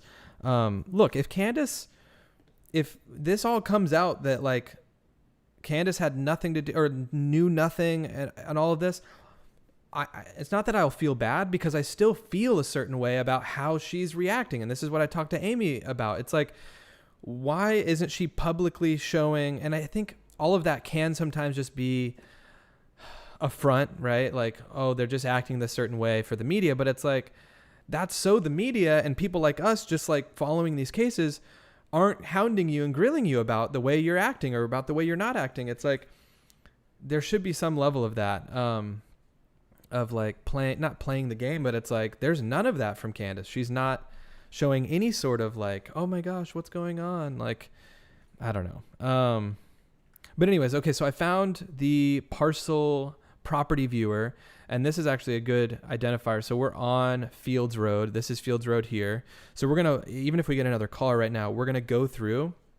You guys can, of course, see the names over here of these properties along Fields Road. We're going to go on the north end of Fields Road onto Bell Road, and we're going to continue clicking all the way basically on the map side until we get to the end of Bell Road and look at the different property, who owns the different properties along here.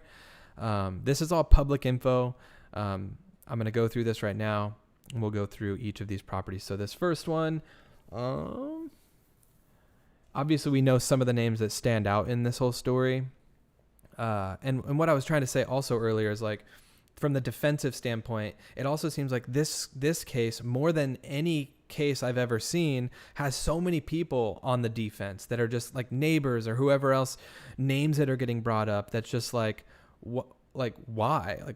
How is this helpful in anything? Everyone's defending themselves because names are getting thrown around, and it's so strange. Okay. Anyways, this plot of land right here, which is this plot of land right here, is Barbara Morlock, Edgebert, I don't know that name.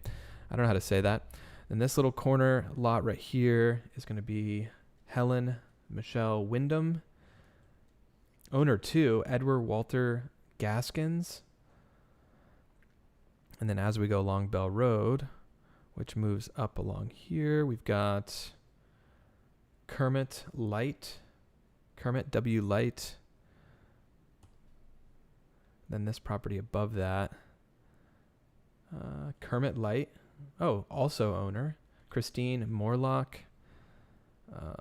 Let's go back down Bell Road. So this one here, which would be this property here, is Steve Light. These all the Lights. Kermit Light, Steve Light. I know that this is common. A lot of people own land. Families own different plots of land right next to each other. Roy and Odell Mowell. And then as we keep going,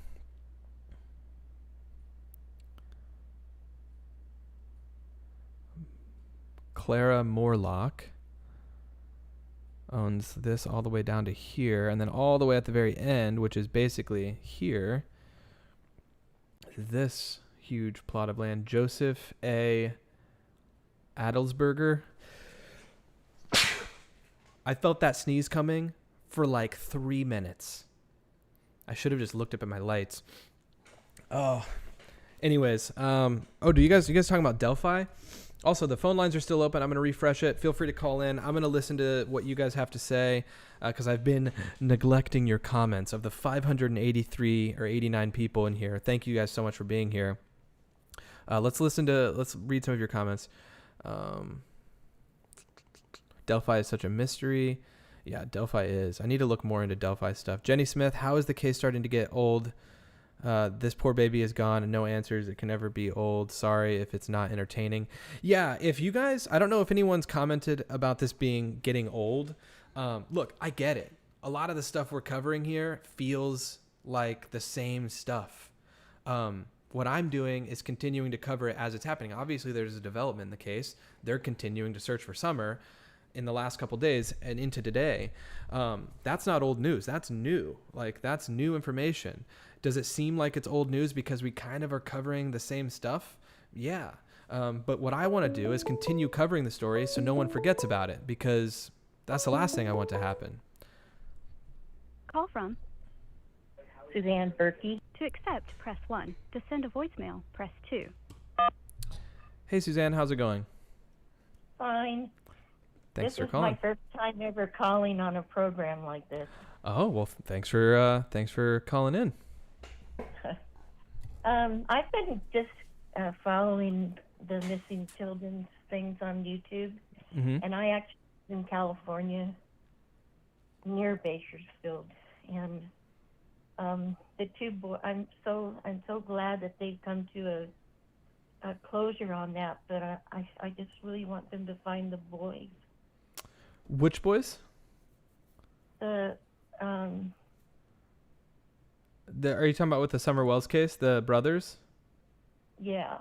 Oh yeah, because I mean, the thing about it is I don't know who technically has them. Obviously, Child Protection, CPS has them. No, the ones that were killed by the adoptive parents. Which story is this? Sorry, I missed that at the beginning. Oh, I can't remember their names, but they just arrested them last night. The adopted, it's been on YouTube. Oh, yes. Orrin and Orson West? Yes. Yeah. And they had the press conference this morning on TV. Gotcha. On YouTube. Well, okay. The reason I said that is because, I know it's, I'm glad, I like your channel. Like what the other lady said is that it's not sitting here about gossip and just a bunch of stuff. It's, okay, well, let's look at where they searched yesterday. Yeah. And the thing that's coming out to me on Summer is that day, and, everybody, has their own take on what happened in all the interviews and everything, but what's sticking out to me is that shed, when Dawn came, whatever time it was, that maybe on the phone that his wife had told him that I put her in the shed or something like that. He was looking for her. Right. That's what I think. And, she had gotten in her car, and drove down that dead-end road, and that's right where they're searching at. Uh-huh. Oh, Do so... you remember that? Yeah, so she did... Because I know it's also said that she went on a walk, but she did get in her car then, right? Is that confirmed? Yeah. When the grandma says that she was standing at the hill looking down at the boys, which I don't believe that, but that's when she had gotten in her car, and she had just took off in her car looking for Summer. Yeah. And she went down that dead-end road down there because that road dead end that's on that map. The one I'm looking at there on the Bell Road? Exactly. Gotcha. And when they did the last two searches that they've done, they've always searched that area. And I'm curious, too, to see who lives on that street. Yeah. Yeah, I mean, I was So going through some of the different property owners just now, and obviously it's like sectioned off, like the owners of some of the land is obviously sectioned off so much, and it doesn't even look like there's a lot of houses on some of that land. But you can see some of them on the Google Maps where there's definitely properties or houses on the property. So I'm definitely going through that. But yeah, I'm so interested now of like, if Candace did in fact go down this road, if that's the road that they were referring to, if you could see that from the hill. She said she went down that road. Candace did? She state? In the very beginning interviews, she said, you know, when she was telling her first, what did they call it, skit or whatever, she's, you know, her little story. Yeah. That she had, you know, jumped in, she had looked all over and was hollering for her. Yeah. And at some point in there, she got in her car and went down to the dead end. Huh. Yeah, I need to look back at that interview just to see if she confirmed which road it was or if she just said she got in the car and went down the road. Because I think I would have remembered if she said she went to the dead end road and sat there for a while and was all stressed out. She's, in her words, you know how she talks. Yeah. And then came back to the house. It's in one of the very beginning testimonies that she gave. Gotcha. But okay. That's the thing that All stuck out to me today. And, yeah. you know, I know that they're close to coming up with an answer for all this. Mm-hmm. But I just keep thinking of that poor baby. I hope they find her. Yeah, I mean, it's been so long, and I know some people were talking about this being boring now, and it's like, if people are watching and they're just bored of this, that's fine, like, just watch something else, but I just want to know, like, it just feels like something's going to happen soon, and I just want to be here to see what happens, because, yeah, I want answers, too. I mean, yeah. Well, I watch a lot of the, I've been just retired, and I'm at home a lot. Mm-hmm. So I got into a lot of the programs. I like Adventures with Purpose and you know what I'm talking about? Yeah, I've definitely heard of them. Yes. So and you know, it's just brought me over into this the last couple of weeks, and it's just very interesting to follow it. But then your heart goes out to these children. I know I'm probably past 5 minutes, but I also twice, my kids are grown, but my second son was a wanderer. And there was one time that we were at friend's house and we were playing games and stuff, and they had kids too. And my son could not reach the lock. He was little. But he, right in the midst of all those people, he got out the front door and wandered down the street within like seconds. Oh, yeah. And I mean, like that's, yeah. Just like that other lady just before me said, she went screaming down the street and being all crazy. I was knocking at every door. The thing that he knocked at somebody's door and the lady let him in. Well, I'm just so thankful that it was someone that was a good person. Right. Yeah. No, I mean, that can definitely happen for sure. I mean, kids are wild. They can definitely get out on their own and get far quickly. So it can happen for sure. And yeah, thanks again for calling as well. I appreciate it. And definitely don't hesitate to call back in the future. I appreciate it. Okay. Well, you have a wonderful day. Yeah, you too. Thanks. All right. Bye. Thanks for calling in. Also, yeah, I was talking about some people that I saw in the comments earlier talking about this being boring. And just like what some of you are saying, like, this isn't for like entertainment. Obviously, I hope that sometimes I can give maybe a new perspective, and us linking up videos and photos with maps and timelines and property viewers, all these different things, hopefully can help give a perspective that is entertaining in the sense that it's new or a new way of looking at it. But if you're bored, like I said in previous streams, there's an exit button. This is the internet. There are many other things to go follow. Someone was saying something, Bullhorn, what did it say? Bullhorn Betty call in? Amy, what are you talking about? Bullhorn Betty, that house you just had up in the corner has cameras? Are You're talking about this house here, Bullhorn Betty. I don't think I've seen you in here before, Bullhorn Betty. Then that name sounds familiar, though. I feel like... Why does Bullhorn Betty sound familiar? This is the house? Thank you. Which camera? So, were you seeing cameras on here? Up in this corner, maybe?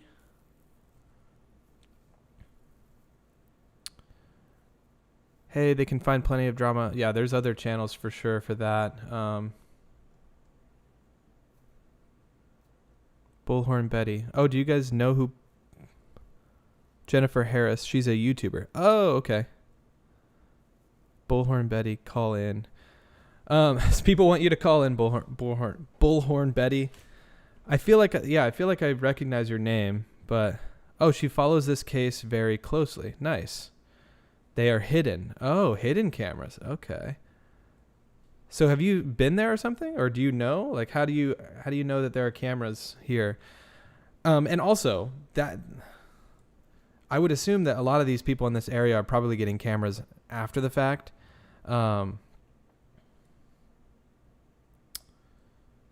Just because there are, there's a lot more activity happening around the house.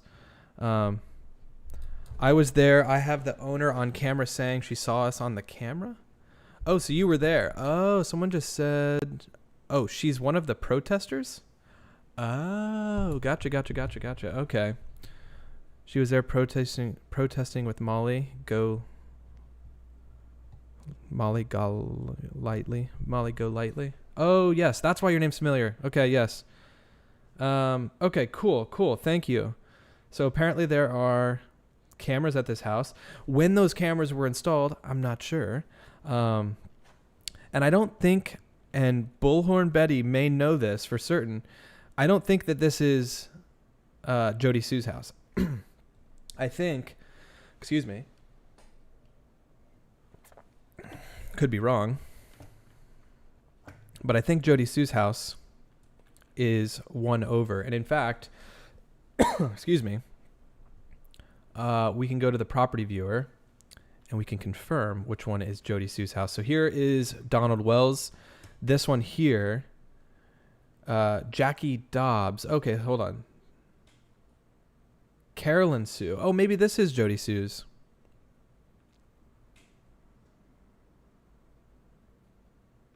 I feel like Jackie Dobbs.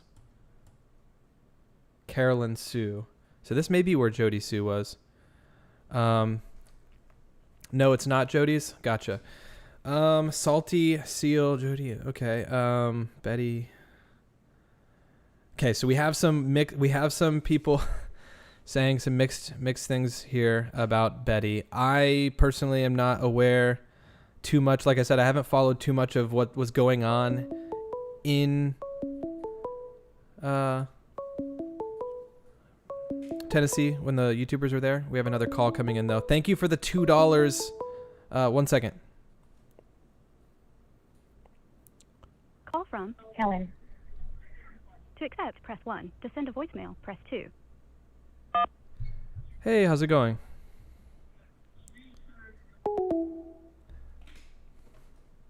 All right, whoever that was decided to not talk. But Kira, thank you so much, Kira. Emily Investigates for becoming a level 2 supporter. Kira, you now have access to the emotes, obviously. We're going to be getting some new emotes, hopefully, in the next month, as well as the Tier 2 only live streams, which I have kind of a fun announcement. And I know this isn't related to the Summer Wells live stream, but Beautiful Wife is going to be joining on the next Tier 2 only stream, which is happening this month in March at the end of the month, probably like Sunday the 27th, around that time possibly. So in a few weeks, it's always at the very end of the stream or end of the month. But Beautiful Wife is going to be joining. So all of those Tier 2 people, Beautiful Wife will be there for a little segment to say hey. So that'll be really fun. But thank you again to to Kira for joining the Tier 2 members. Also, Arms of an Angel, thanks again for another $2 dono. She's one of them Grandma was talking about. Oh, you're talking about Bullhorn Betty? Yeah, I think there's, like I said, there's been a lot of mixed feelings about the people that were there. I hope that a lot of the people that were there were just there for the right reasons. EM coming in hot with a $20 super sticker. You are amazing. That's what the super sticker says, but I'm telling you, EM, you are amazing. Thank you so much for that. That's awesome. Really appreciate it. There's a lot going on in the chat now. We have a lot of mixed feelings about Bullhorn Betty, you guys. Who's asking for my number? Hold on. What's going on? Why are you suddenly panel hopping? Okay. I don't know what's going on.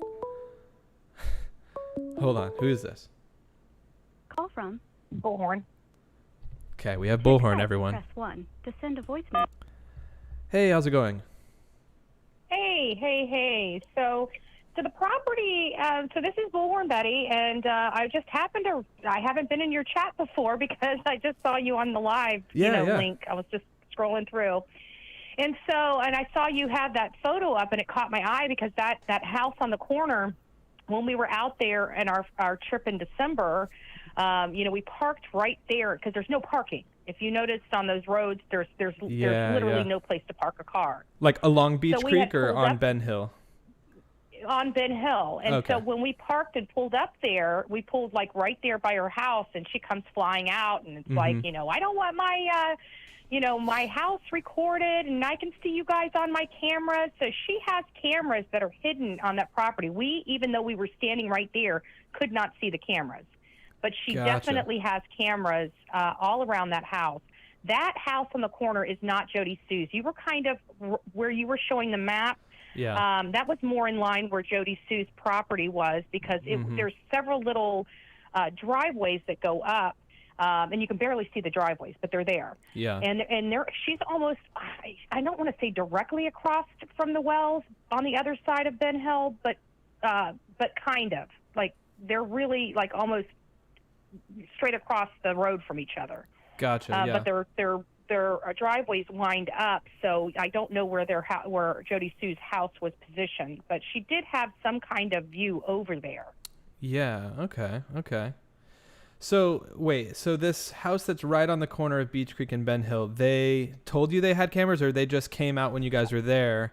And no, they knew we were there, and we were not in the line view of any of her windows where we had parked. So she's definitely got cameras positioned around her house somewhere. We couldn't see them. Because they would have. Nice. There was only one. She was just a little concerned. Yeah. I'm gonna say, because if you were parked like outside her, or if you were parked closer up towards the entry to, the wells, then maybe you were out of sight. But they probably would have seen you, so they could have just came out as well then. Yeah.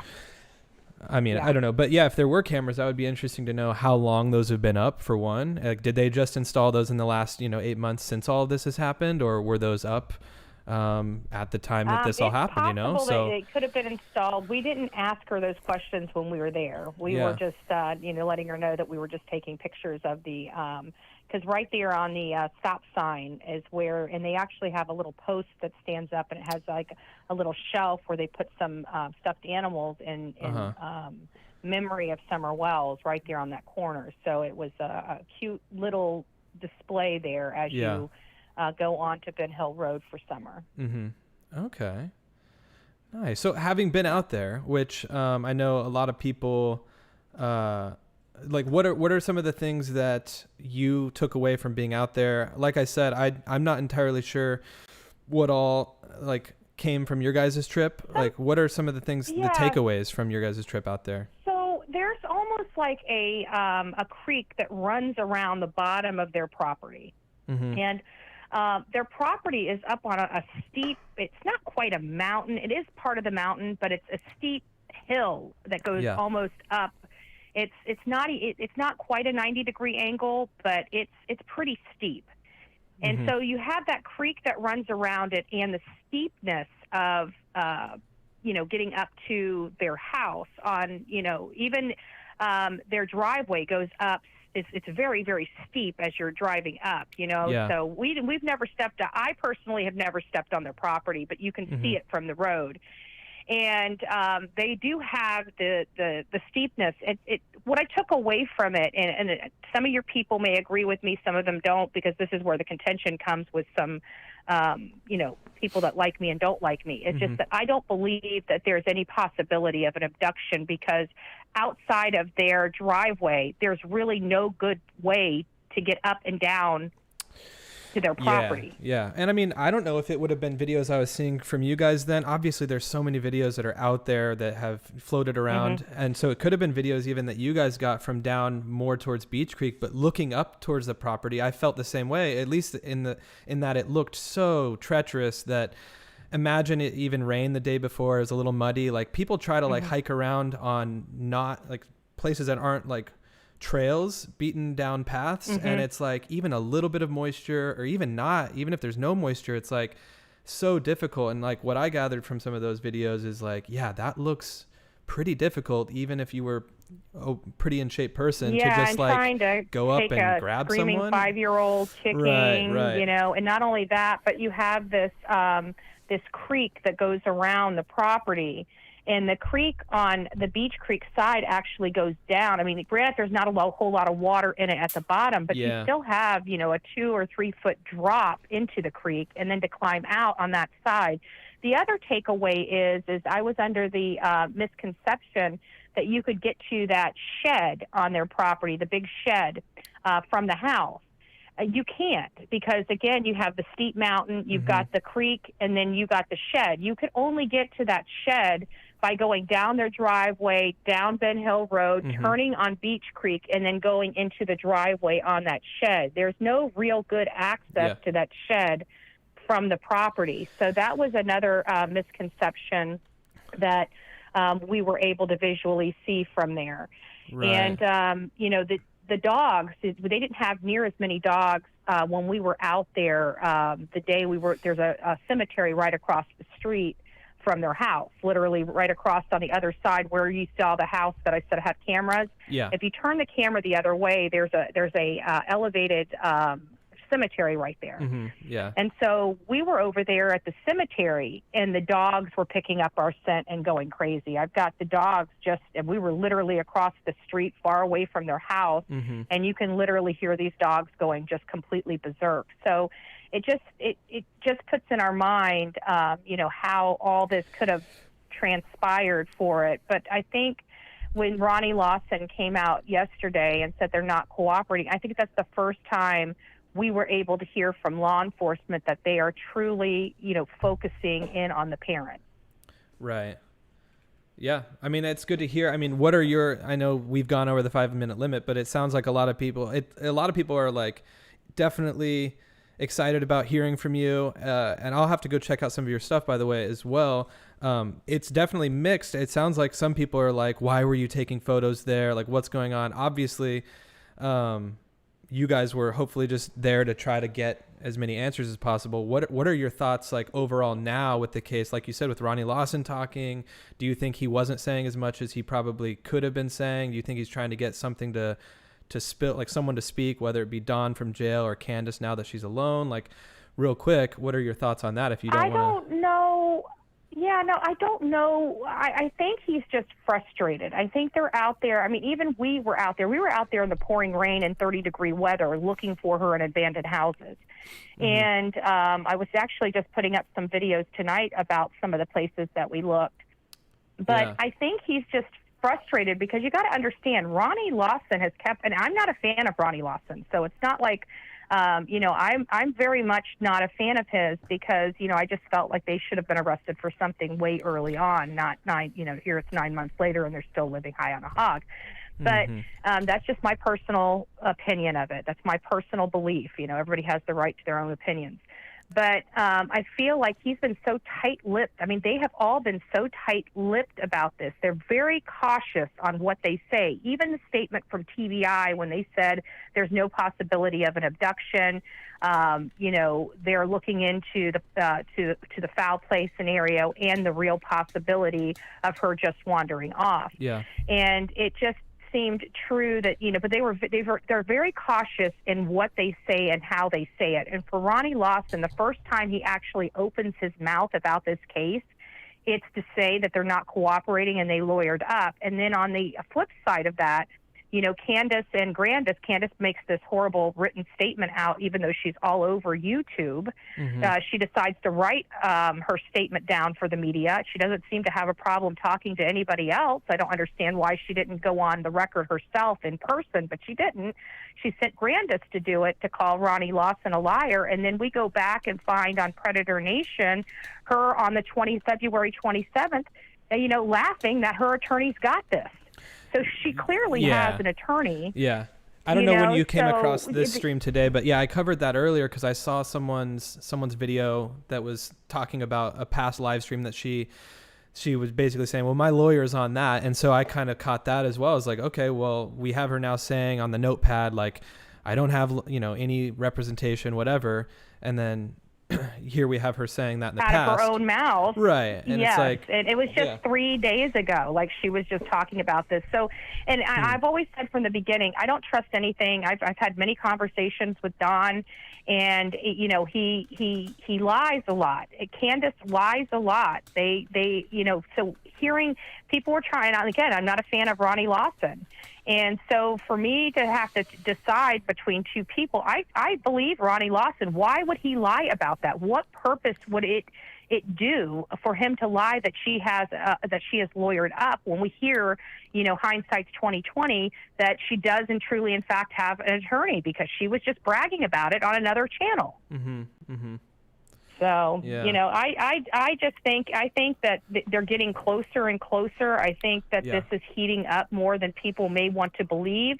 And I think that, you know, it may still be a little minute before we have resolution, but I really, truly believe every single day we're getting closer and closer. And then you have Orrin and Orson West. You know, their parents are being charged with, I mean, I hate saying it like this, but I really do, but without a body. And it shows the public, I really think that shows the public it can and has been done in the past and can and will be successful in the future. And I really think that if they can't find Summer, that is going to be the route the prosecutors end up taking. Gotcha. All right. Well, thanks for calling in, and thanks for stumbling by the no channel. I saw it, and I like I said, that house caught me. I'm like, I know that house. Been there, yeah. Well, very cool. Well, hopefully we have answers soon, and maybe someday we'll be able to have a live stream and talk about this case in hindsight, look back, see where things maybe, you know, like we can look at all these interviews again and be like, see, this is a big slip up, and, you know, maybe some of these things will be right, you know, maybe we'll be right. We'll see though, but thanks again. Exactly. I appreciate Thank you it. for airing this case and keeping Summer's name out there. You know, I appreciate all the YouTubers that are keeping Summer's name out there. So. Well, that's awesome. Yeah, and you as well. Thanks so much, and we'll talk soon. Thanks. Take care. Yeah, you too. Bye-bye. Bye. Everyone. I see your comments. I see about a 70-30 split of some people saying, I'm out of here. I'm hopping off. Chill, right? This is what we do, right? We talk to people that are interested in talking about the same case. I remember I recognized the name Bullhorn Betty when I saw it in the chat, and I wasn't familiar. I know that was she a part of the same group that was like out there? What was his name? Go Lightly, Molly Go Lightly. Is that who this is? I need to look into her. It sounds like there are some mixed feelings about Bullhorn Betty, but we chat to everyone who calls in. We give everyone that opportunity. We'll follow up on that in a second. Call from Dinah. Let's hear from her here. Press 1 One to second. send a voicemail. Oh, she hung up. Oop, that's my Midwest oop. Anyway, so I see the mixed reviews in the chat, but I'll just say this. I appreciate hearing from everyone, and regardless of what you think and how you think of some of these people that are out and about doing what they're doing. Look, I have my opinions as well. I think, you know, even what she said there, I didn't follow up with her, but she said something about searching different abandoned houses. And I'm like, well, did you guys like just go onto these properties? Like that's unless they may have had permission, I don't know. But it's like, who and where are these houses? I kind of wanted to ask her, were these like abandoned houses like somewhere near the Wells' property? Like, did you guys just, like, I don't know, this could be an abandoned house for all we know. Just from the sky, it doesn't look like it. But that would be interesting to know where they were searching, and also if they had permission, right? I know that there's a lot of people that they have opinions about the different people that were out there. But I enjoy hearing from everyone. So thanks for calling in. Susie says, chat's a bit rude today. Look, everyone, like I said, everyone has their own opinion, but the beautiful thing about having a YouTube live stream is that we can do whatever we want here. We can chat with whoever we want. And honestly, if we don't chat with people that we may disagree with, we'll never find the truth. All right. Maybe this person is going to... Dinah. All right. Let's To answer. accept, press 1. Hey, how's it going? Hey, Aaron. Hey, thanks for calling in. Okay. Hey, look, real quick, like, I don't want you for too long. Can you find Lone Star Road? I can, yes. I think, yeah.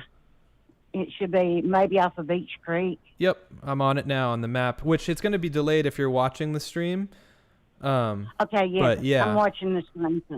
Okay, on the corner of Lone Star and I guess Beach Creek. Uh-huh. Is that where you're at? Yep. Okay. Okay, there's a church right there. It would be, how do I describe this? There's a church on a hill. If you were going towards Sullivan County, it'd be up on your left. Do you see the church? I see the Solomon's Temple Missionary Baptist. Okay. But that's not, I'm not near where Lone Star meets Beach Creek, actually, because it looks like Beach Creek turns into Lone Star just up the road from the Wellses. Does Lone Star go off onto another road then? Okay, Lone Star, on the corner of Lone Star, and I'm not sure if it was Beach Creek or if it's another road. Mm-hmm. Right there is where, that's it right there. I think I'm seeing it in front of me now, right there. Okay, that is where they were when that video of her laying on the milk was made. Oh, yeah. Okay, so yeah, I've got that spot right here because I know exactly where that's at that you're talking about. Right. Okay. Yeah. If you go down, go back down to the end of Ben Hill. Okay. Let me go to this. Let me exit out of this. At the end of Ben Hill Road by their property? Just down at the end of the road where you were just a little while ago. Yeah. Where she said they had cameras. Yeah. Okay. I'm there right now. Like I said, I'm going to be like a minute or so ahead of you, so. Okay. If you, if you're leaving Ben Hill. Uh-huh. Make a right. Yep. Like you're going to go in front of that where you were just at when you were talking to Betty. Yeah, I'm there now. And okay, if you go down about, I'm thinking 2 or 3 houses. Uh-huh. Right there is where Jody's ex Andy lives, and look in their yard. They got a little red truck and a blue van. Okay. Okay, right there. Go that way. Right, go ahead. Yeah, you're seeing like a couple minutes, like a minute or so. Yeah. Delayed, but yeah, I'm going down the road here. I see a couple different houses.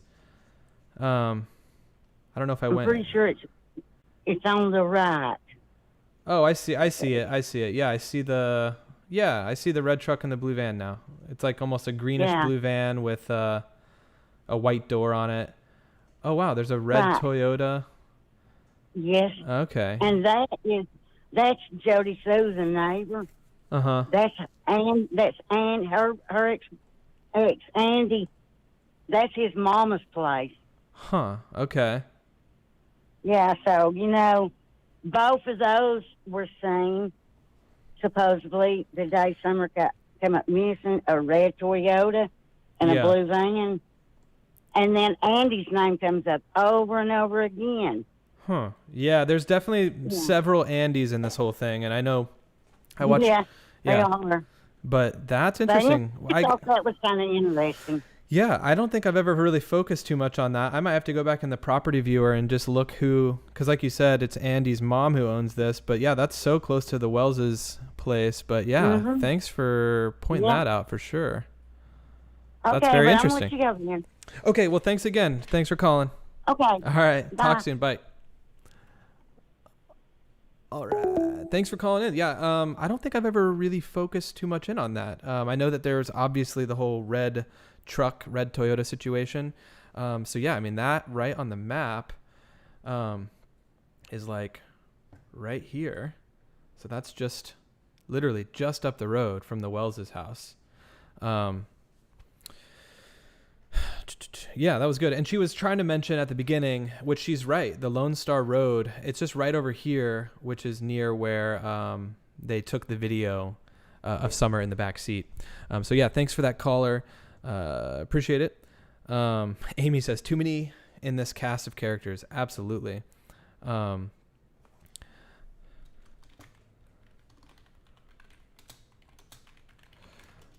Let's see. Alex says the red truck. Yeah, the red truck. Yeah, great info. Thank you. I'll have to look into that a little bit more. Lens of Grace, Aaron, how far is this location to the Wells? So yeah, let's like look at it specifically here. But that was, all right. The Wells's house is here. So if we do directions from here to where we were at there, it's literally, 0.3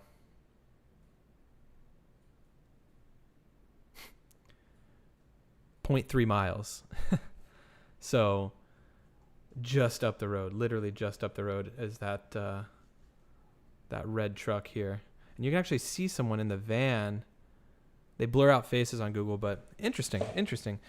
And yeah, I know we were also talking earlier about the dead end. I know a caller called in about the dead end that Candace would have driven on. I don't know which dead end she drove on, because it would have been weird for her to come down Beach Creek, come all the way over to Bell Road and go down this dead end.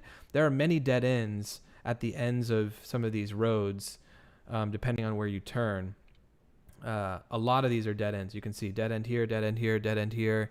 But anyways, what I wanted to go back to, and I'm going to go ahead and probably wrap it up. If there's one more caller, if someone else calls in, I'll take one more call. So feel free to call in. But I wanted to say, to wrap up the whole stuff with who called earlier? Not Molly Golightly. Bullhorn. Because I saw a couple people, someone even DM'd me, don't have Bullhorn Betty on your show. And like, I just read that DM. I'm going to keep your name off air, because that's what this person also says to do. Look, it's just one of those things. I don't think by me having that person on the stream, we spread any misinformation. Look, I just asked her simply, since she was one that was clearly there, based on what she said. I wanted to know what was that like? What was your experience like? And I think there's nothing really wrong in asking that. Obviously, if I would have had someone on that started preaching certain things and screaming certain things out as facts or whatever, we'd have to pause the stream and be like, hey, we're speculating here. This is all speculation. But yeah, let's just take that for what it is. I appreciate you guys watching. Mimi, I'll have to rewatch the stream. Thanks for being here. Aaron, do what you want. Yeah, I mean, I'll do what I want. I mean, at the end of the day, I'm going to do what I want on my YouTube channel. It's just my YouTube channel. But I just wanted to address that. Can someone please tell me the deal with Bullhorn? Please fill me in. Mimi, you're late, but Bullhorn Betty called in, which I saw her in the chat, and I was like, the name seems familiar. Some people were talking about it. I saw other people mentioning the name. She ended up calling in. Angel, Andrea, good afternoon, everyone. Sorry I'm late. Oh, this is going to be one you might want to look back on, because we went through kind of some of the new info. But yeah, thanks for being here. Thank you for being here. It kind of seems like no one's calling in. And so maybe we'll wrap this one up. Mad respect. Thank you. Was watching the Cal City Boys. Yes, the press conference. Yeah, that's a really unfortunate story. Who was that caller just now? Pamela. I think that caller was Diane, I think is what her name was. Cotton Farmer, good to see you in here. Thanks for being here. It's been a while, or at least since I've seen your username. Okay, well, yeah, it sounds like a lot of people are dipping out. No harm in talking to Betty. You are too smart to get involved in drama. Yeah, I mean, we can talk to a bunch of people, but yeah, it is what it is. Also, Mrs. Frankie Carey coming in with a $20 donation. Thank you so much, Frankie Carey. Thanks from Delaware. Well, thank you so much. Delaware seems like a wonderful place. I just watched a video where someone walked across the entire state of Delaware in a straight line, and that was really cool. Delaware is a pretty small place. So they were able to do it in an entire day, in just one day. Random fact. Thank you so much for the $20 super chat, Frankie. Really appreciate it. Mimi says, Aaron, how far are you with your project? I would say I'm kind of far. I mean, I've interviewed several people. So for those that are still here, we're kind of moving off of the Summer Wells stuff right now, unless, like I said, someone calls in. I still have the phone lines open. If one person calls, I'll take one more call. We're kind of winding down the stream at this point. We're over 2 hours in, but Mimi is referring to the documentary I'm working on. I'm working on a cold case documentary that is unsolved, and it's going to be the biggest project I've ever done. And donations, like from Mrs. Frankie, and subs and things like that from this channel all go towards self-funding that documentary. I'm self-funding it right now. I have obviously set aside the money to do this on my own, but all of this is super helpful in funding that. So I really appreciate that. This is not my full-time gig. I just do this on the side. I work in production as a full-time gig. But this YouTube is kind of helping me kind of fund some of the things that I'm doing with that project. So thank you guys so much. Kat, what state? I'll just say the Midwest right now. That is where it takes place. I'm not giving out too much about the project right now. But yeah, Fancy Nurse. Hey, I'm from Oklahoma. Love what you do here. Thank you so much. Amy ate at a great barbecue restaurant in Delaware once, I think. Oh, nice. Very nice, very nice.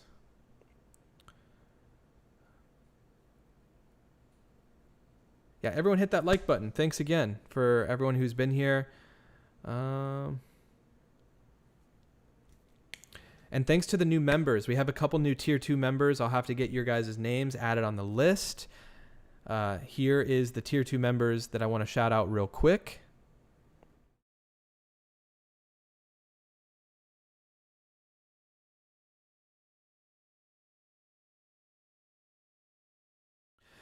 Those are the Tier 2 members. I will add the new Tier 2 members for the next stream. Those are the shout outs here. The next Tier 2 only live stream that's happening this month, Beautiful Wife will be joining in for like 5 or 10 minutes to say hello. So if you guys want to see Beautiful Wife, that is your chance. Have you ever spoke with anyone about Donna Serafina visions? I have not, Sam. I have not. Alex, I need to get going. I need to get back to mommy duties. Well, thank you for being here, Alex. Alexa, I'll say your name. Yeah.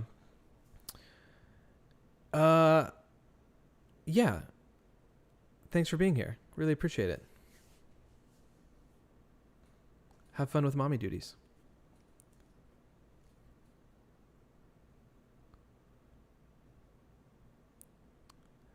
Thank you, Giggles. I appreciate that.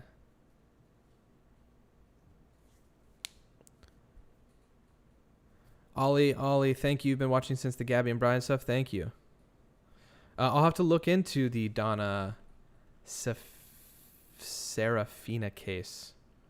Thank you. There is a link down below in the description for a Google Form sheet if you'd like to submit something for future videos, future streams, things like that. Let's see. One sec. So yeah, that's down in the description. Someone also just said to go down Ben Hill Road, that it is not a dead end, which I need to look more into this dead end stuff and see if there's any significance in the timeline and in Candace's story about going and driving around. I need to look more into that stuff because Ben Hill turns into Simpson Road. But if you keep going down Ben Hill Road, and you keep going down Ben Hill Road, if we zoom out, I mean, it appears to be a dead end. Obviously, the road continues way down here. It looks like you can see the tracks. And then, okay, you can still see road here. You see the two little tire marks here. And then it looks like it ends.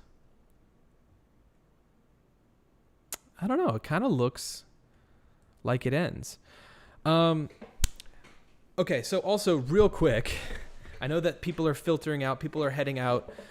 Susie Razor, it's been fun. Great live. Thank you. For the people who are still sticking around, I want to get some info and some input. We just talked to somebody by the name of Bullhorn Betty who was in Tennessee, checking out the area, looking at it from that perspective of being there. I had thoughts of going to Tennessee as well, not to join the boots on the ground, heels on the ground people. Also, Alex, if you would like to be a mod, let me know. I am potentially looking at adding another moderator or two. And anyone else, let me know. You guys might know how to reach me, but I also would just like to know if Alex would like to be a mod, because you do so many things like mods do, and you're in here a lot, and I appreciate you being here and communicating with people. Let me know, Alexa, if you'd ever like to be a mod. No pressure. You wouldn't have to be here for every stream. She's here a lot, but she doesn't have to be. But I appreciate you guys being here. Let me know if you'd like to be a mod. Anyways, I've thought about going to Tennessee. Now, not to sit at the end of the Wells's driveway with signs that say lock her up or whatever. I've come across some of those videos, and I don't know if that's who the Bullhorn Betty girl is, if she was like the lock her up people. I'll have to look into her channel. But I thought about going to just visually see the area, fly my drone in areas that are legal and that make sense, to better visualize, because what we can do on this channel is only so much, right? We can only do so much by zooming in and looking at street views. You know what I mean? Like, I want to see more of a bigger picture by being there. And I think it does help to better understand these scenarios by being there. With that said, I don't want to go there and cause issues. I don't want to go there and just like protest or whatever. I would like to go there and drive. My idea would be to drive the entire route. Alex, that sounds good. Thank you so much. I would like to go there and potentially drive the entire route that they took that day, from the hospital to the smoke shop and to the wherever, to the Walgreens, to the swimming hole. I want to go through the entire day potentially. Cats, are you allowed to fly a drone over a person's property? I didn't think so. Actually, there are some protections in flying a drone in certain areas over people's property. I mean, it is an uncontrolled airspace. I actually have I'm not going to show the whole thing, I have my remote pilot's license. So there's my unmanned aerial systems license here. So I'm certified to fly commercially unmanned vehicles, drones. And so there is some like loopholes. Would I want to go flying over the Wells' house and get very close to the house and in a sneaky way? No.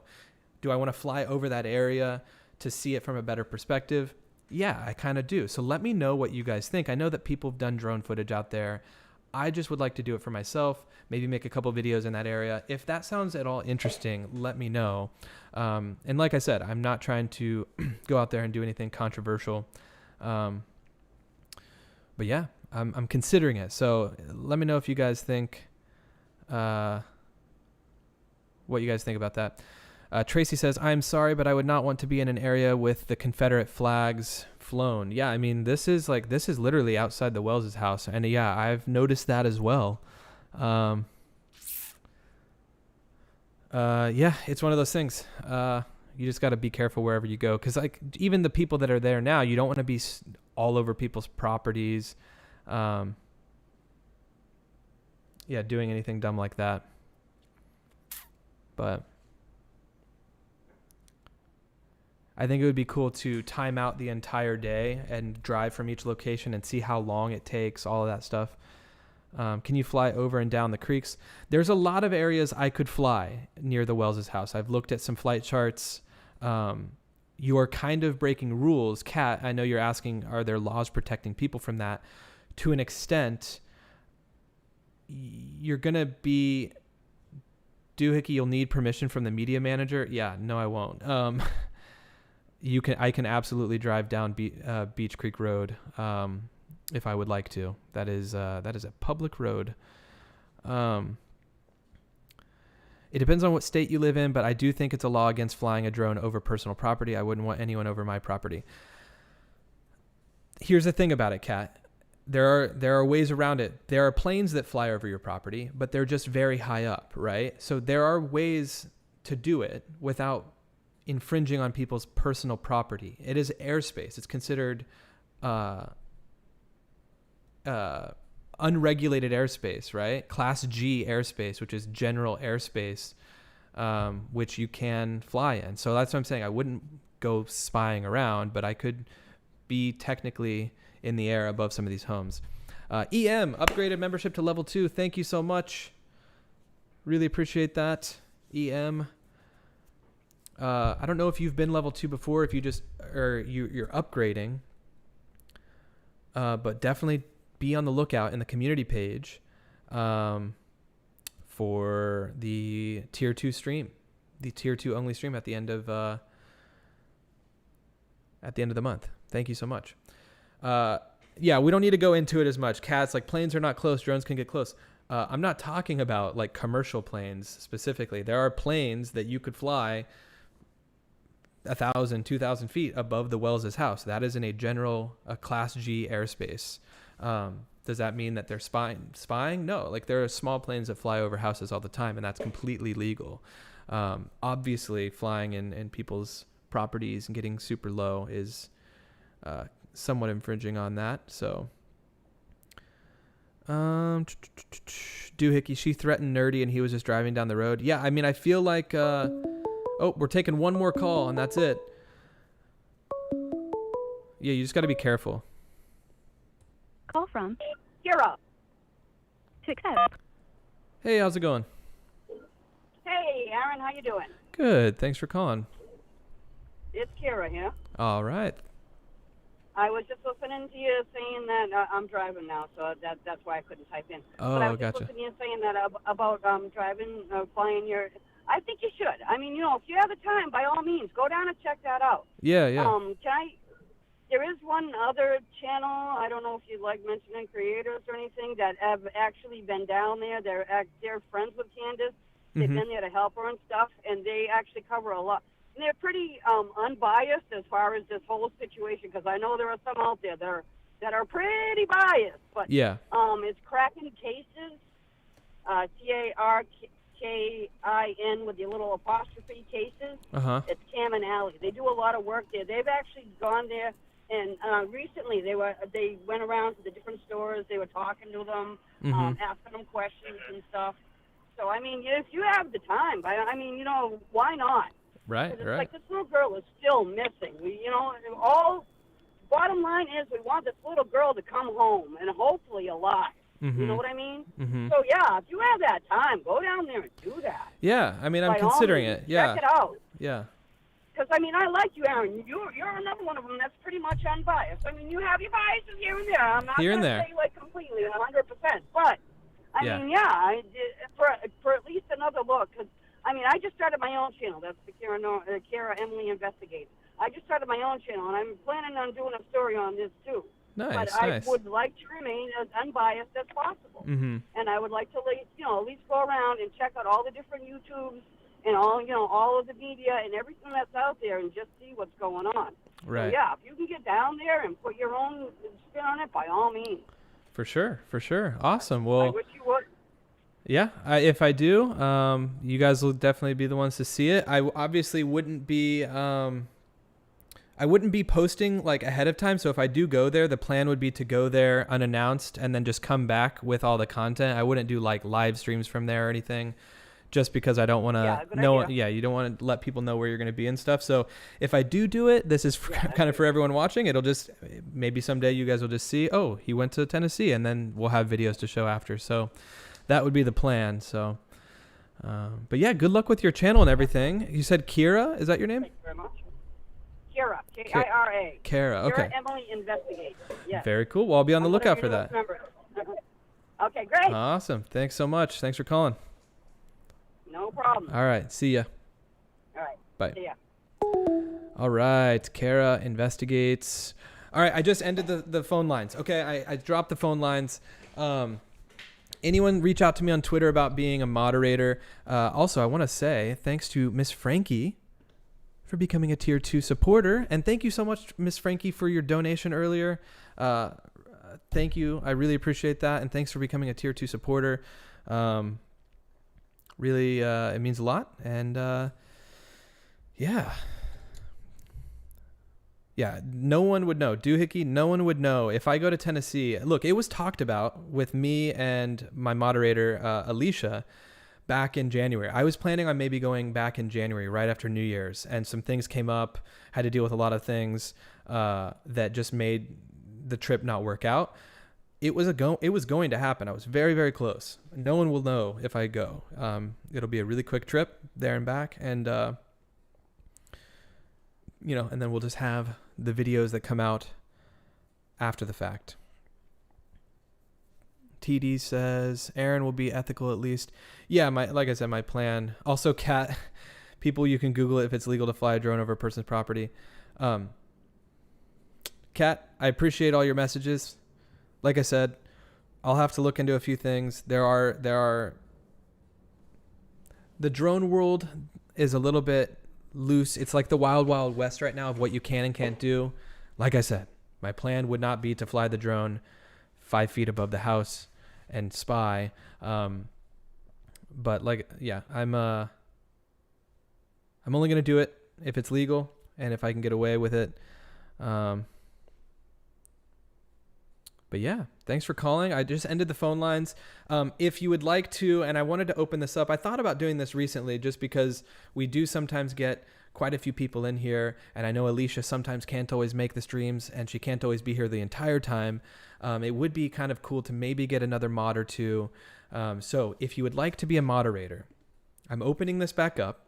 I'm only going to maybe do 1 or 2 at a time here and there as we keep going.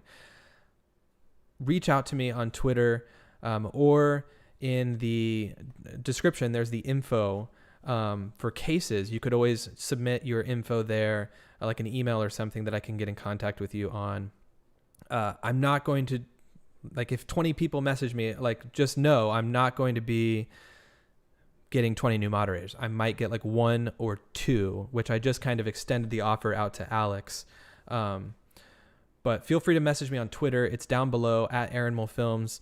And I will keep those lists of people. And if I see you in here, even if you're not a moderator, if I see you in here often, like Alex, Alexa, those are the people that I kind of will start reaching out to. And Mimi's another example of that. Mimi's someone who's in here all the time, and I know Mimi, I saw your comment earlier, so definitely reach out. I think I'm going to end the stream there. We're over 2.5 hours.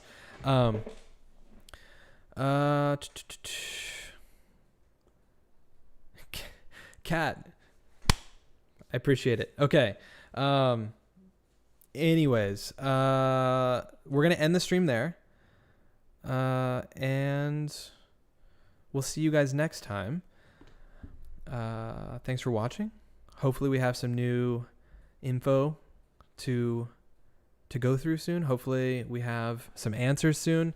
Definitely check out more Summer Wells content on my page. I have a Summer Wells playlist on there as well. This was good to kind of spend another couple hours on this, as opposed to doing the live stream on Monday where I was where I was a little bit tied down with the technology. Okay, that's it. What did Alexander say? Something, message deleted. Too many Johnny come. Let's just continue to brush up. Hey, Alexandra. I don't care. Leave. See ya. Bye. You suck. Bye. You suck. I don't care.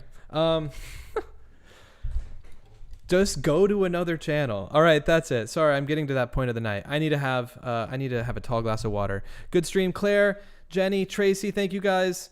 Cheryl, Kate, Ty. Good to see you all. Tier 2 does get to see Beautiful Wife on the next Tier 2 live stream. Ty, she will be joining for a little Q&A. Cindy, don't go. Sorry, Cindy, I am gonna go. Sorry, I'm out of here. You guys are awesome. Colin, can we get a what's up? What's up, Colin? But also, bye, Colin. See ya. End of stream.